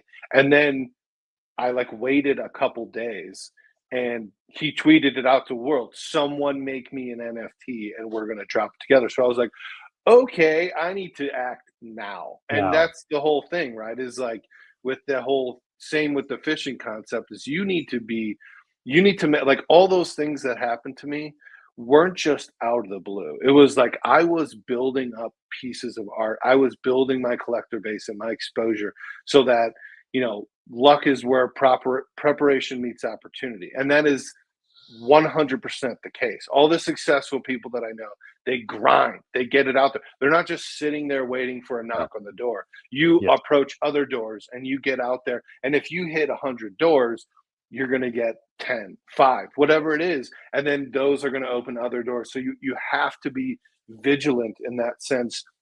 And I think that's with any industry. If you're going to sit back on your laurels, good luck. All right. You can get lucky, but your luck is going to be slim. And if you are active and you're a hustler and you're out there, you can take that luck pool and make it much larger. But a guy like that, he was like, do anything. So I that night happened to be in LA, like sleeping on one of my friends' pull-out couches, just visiting. Because I was traveling all over the place, and I was like, all right, I'm going to do this tonight because the digital I do all on my iPad with an Apple Pencil and Procreate. And so I did that, and I stayed up all night doing it, sent it to his people at like 4:35 in the morning. And then I wake up, and they're like, boom, we showed it to Busta. He's like, you're our guy. Let's do it. What do you want for it? Let's talk turkey. And it was like, that I did that piece. I had zero direction. It was just what I wanted to do for an icon that I grew up, looking at it and being like, this guy, I don't know how he creates this music and, you know, spits that fast, or, you know, whatever you want to say about Busta Rhymes. But it was crazy. And then to return the favor, he's like, hey, come down to Quad Studios in New York, which is like in Times Square. There's a studio there where like Tupac got shot outside of it. And what, you know, I'm like taking an elevator up to the top, and he's like a co-owner now. And I mean, the records on the walls, it was like Biggie and Tupac and everybody you could think of. I mean, there was like Whitney Houston, just gold records around the whole thing. And it was like, let's hang out, let's throw a party. And it was like, I'm one-on-one with Busta Rhymes, and then that night we like go to the club, you know, and I get to like meet his son, and we're all at a table hanging out like that. It's just it, and you know, that wouldn't have happened if I wouldn't have been active and reaching out and had someone in my camp that was like, oh, this is my guy, and you know, connecting those dots. And then it wouldn't have happened if I would have been like, oh, I'll get to it later, I'm too busy, or I'm tired, I need to go to sleep tonight. Like, no, you got to just get after it. You got to be hungry. And all those things happen because of that mentality. And it's like that. And the amount of times that I've done things that have not worked out is way bigger than the times I've done things and it's worked out. And I think a lot of people, you know, they don't understand that. It's like when you see the success of somebody, you don't see all the failures. Like, failure is my buddy. And that's that word has such a strange connotation or like meaning in our society, where it's like, if you failed, there's something wrong with you. It's like, no. My favorite quote is by Winston Churchill, and he says, success is moving from failure to failure without a loss of enthusiasm. And it's like, or some slight derivation of that. Something like that, exactly. And I'm like, that is the greatest expression of what that is I've ever heard in my life. And I could tattoo that on my chest. You know, it's like every day, it's like, have I failed hard? I mean, crippling failures. There were times where I was so close on these deals, you know, and working with big celebrities and big people, they probably have 10, 20 deals of whatever they're working on that are happening every day. And they're going to decline or they're going to shift. And you have no power. You can just hope for the best. And they could say, oh, that's off the table in a day. And it's like, for you, that deal would have changed your life. And there's nothing you could do. So there were times where I would take a knee in my living room and just be like, oh my God, that was so close. I can't believe that didn't go down. And it's like, if you don't have a lot of those, if you're not failing, I don't know, 10 times in a week, like once a day, you're just not going to have success, in my opinion. I think it's going to be a real slow road. You need to be failing often. I want to ask you one last question that's a two-parter, and I'm going to ask you and then let you have a moment to think about it as I kind of just say a few things to the audience before you answer. So the two-part question is, would you rather have a big distributor and marketing company come to you and say, hey, we want to give you a fee and a front to have you write a memoir? So it says Macmillan, Random House, Penguin, whatever. Or would you rather have a Warner, a Universal come to you and say, hey, we want to do a biopic on your experience in NFTs? So that's the first part of the question. If your story that you've experienced over that kind of 18-month to 4-year run, depending on how you define it, if that could be told in a written memoir or a film, do you have a strong preference? That's the first part of the question. The second part was, do you have an idea of what you might call that? And do you have an idea of the legacy or impact that you would hope the story would have? So think about that for a moment as I just get ready to wrap us up. If you're not yet following Wes Henry, I suggest that you do. WESHENRYART. If you're going to be with us at NFT.NYC, I would encourage you to go wherever he'll be on stage or wherever his art is being represented. If you haven't really explored his impact on the digital collectible space, his ability to build bonds with people like he's talked about, Busta, Snoop, and others, where he's been able to invite people and be the subject matter expert to say, hey, you can trust me. You can come alongside me. Like, you got this crazy idea. Like, I'll do this thing with you. I think there is something significant about the choices that Wes made, the impact that was had. And I think that all of us in our industry should be very mindful, even if Wes is focusing on other artistic expressions, oil painting and other things, we still should be thoughtful of those that are forerunners, those that forge new paths so that others can kind of follow behind and be inspired by those like Wes that are on the bleeding edge, right? Where many of us want to be safer on the cutting edge. And so, Wes, I do want to thank you for your impact. I want to thank you for your example for many people in our industry. And now I want to loop back to my final question for you, as I gave you a moment to think about it. The first part is book or film? So I am partial to film. I'm a film guy. I love watching movies. And I also, as a marketer, which as an artist, you got to be a marketer. You got to think about exposure to stay alive. That's part of it. That's literally what I'm going to be talking about when I get there at NFT.NYC. I think I would go film because that will reach a much larger audience. I can't even imagine the amount of people that are not reading in younger generations because of screens. So it's like, even I'm an audiobook guy these days while I'm like working out or whatever. So that's what I would do, is I would definitely go film, even though a book would be awesome too. So let's say it's Jerry Butler's playing you, because who doesn't want Gerald to play our life story? And you got this crazy great screenplay person to write it with you. You have a world-class director. You got the team that could win the Academy Award. You're feeling good about the potential. The marketing budget's there. The distribution's there. This thing's going to go global. What's your first thought on a title? And what would you want the impact to be? You want to make people cry? You want to make them laugh? You want to inspire them? What would you want to say? What do you want to say with your story if it's told in that medium? So it would definitely be like, right off the bat, an example, I think, of the movie The Founder with Michael Keaton. So good. Founder. Such a good. And it's like, at the end of the day, you're like, was that a good guy? I don't know. But like, I guess besides the point of how that guy went about doing what he did, which is not where we overlap, because I'm very different. I don't believe on stepping on necks on the way up and screwing people over. It's kind of a let's get all the ships to rise type of thing.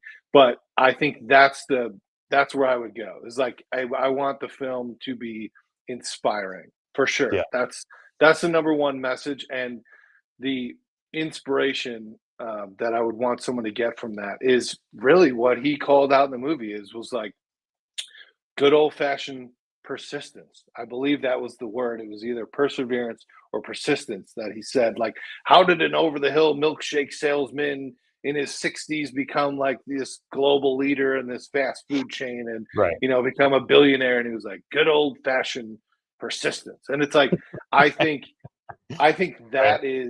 that's the name of the game, right? It's like, just keep going and doing it every day. And you have to love it. If you don't love it, don't do it. Do something else. And then go take that persistence, that perseverance, and put it over in the fun. You want to have fun the whole time. If it's a grind in the sense of, and you did, like, it's like, well, then you might as well get a 9-to-5 and make somebody else's dreams come true, because you're missing the point. You want to do something that you get up and you're like, man, what are the things I could possibly do today? And I think that, just thinking back to the crazy NFT world, it's like literally every day I would have trouble falling asleep, because the amount of ideas of what type of launch can I do tomorrow? What type of, collect this and get this, and like what people would be excited to do. And it's whatever you can come up with.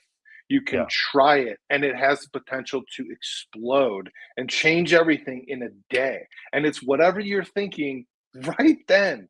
And you can deploy it the next day, because it's all, self autonomy. You can do whatever you want. You don't have to ask anybody's permission. And I think that was the craziest thing that I got out of that. And the inspiration that you get from being a part of that is, and then meeting all these people. They're just some guy or girl, right? It's like everyone puts famous people, celebrities, successful people up in this pedestal, and it's like, no, that it's just persistence. That's like the only difference. Like the person with persistence is going to beat out the super talented every day. And it's like, so try and take those talents and something you like, and then apply that and just keep going after it, and make failure your friend. Don't be down if there's a failure. That's good.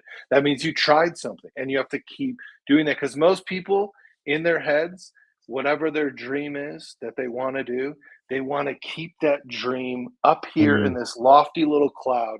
And like, if you put it into action and it starts to not go well, vast majority of people will stop and they'll do something else and be like, I knew it. I knew I couldn't do it. Everyone said I couldn't do it, because it's such off the beaten path. And if it's literally just a timeline. Like the people that are successful, they just kept going. And then eventually that luck thing comes around, and you get the preparation opportunity meeting, and boom, you reach a new level. You get a little bit more motivation, and you just keep going. And it's like, that's really what the story is. It's like, I could have not done any of this very easily and just gone about my life, and none of this would have happened. But now I know firsthand how easy it is for crazy things to happen if you're putting yourself out there and you're getting after it every day. You're very articulate, my friend. Very inspiring. I think this is one that people are going to pause and rewind, as they should. I look forward to seeing you at the event at the end of June. I think it's going to be a totally different experience we've had the last couple of years. I don't remember if you were with us in 2022 at the Marriott Marquis, but we had that and like 10 other buildings we rented. That was 18,500 tickets we sold that year. But the Marriott was such an incredible experience. We moved to Javits, and even though we had a lot of people, it still felt kind of lean, because people come in to speak, they come in to see their art, they come in to do a thing, and then they're out to enjoy all the other stuff. It's going to be nice to be back in the Marriott. I think it's going to be a great experience for guys like you and I that have been in the industry for a long time, because we're not going to have to go to every single party to see people. People are going to be in that one place where it's accessible. We'll be able to rub shoulders with our friends. And the one thing I had said to a previous guest that came on earlier, Carolina Cotto, was I have a intuitive sense that in the next 6 weeks leading up to NFT.NYC, at NFT.NYC, and afterwards, there's going to be a reemergence of former collaborators, former partners, people that had started things and never got them to the finish line, people that had stillbursts on projects, people that, really wanted to make something happen, but one thing or another kind of led to it just going on ice, going on pause. And I'm very hopeful that some of these relationships are going to reconnect and create great things together. So I hope that's the case for you.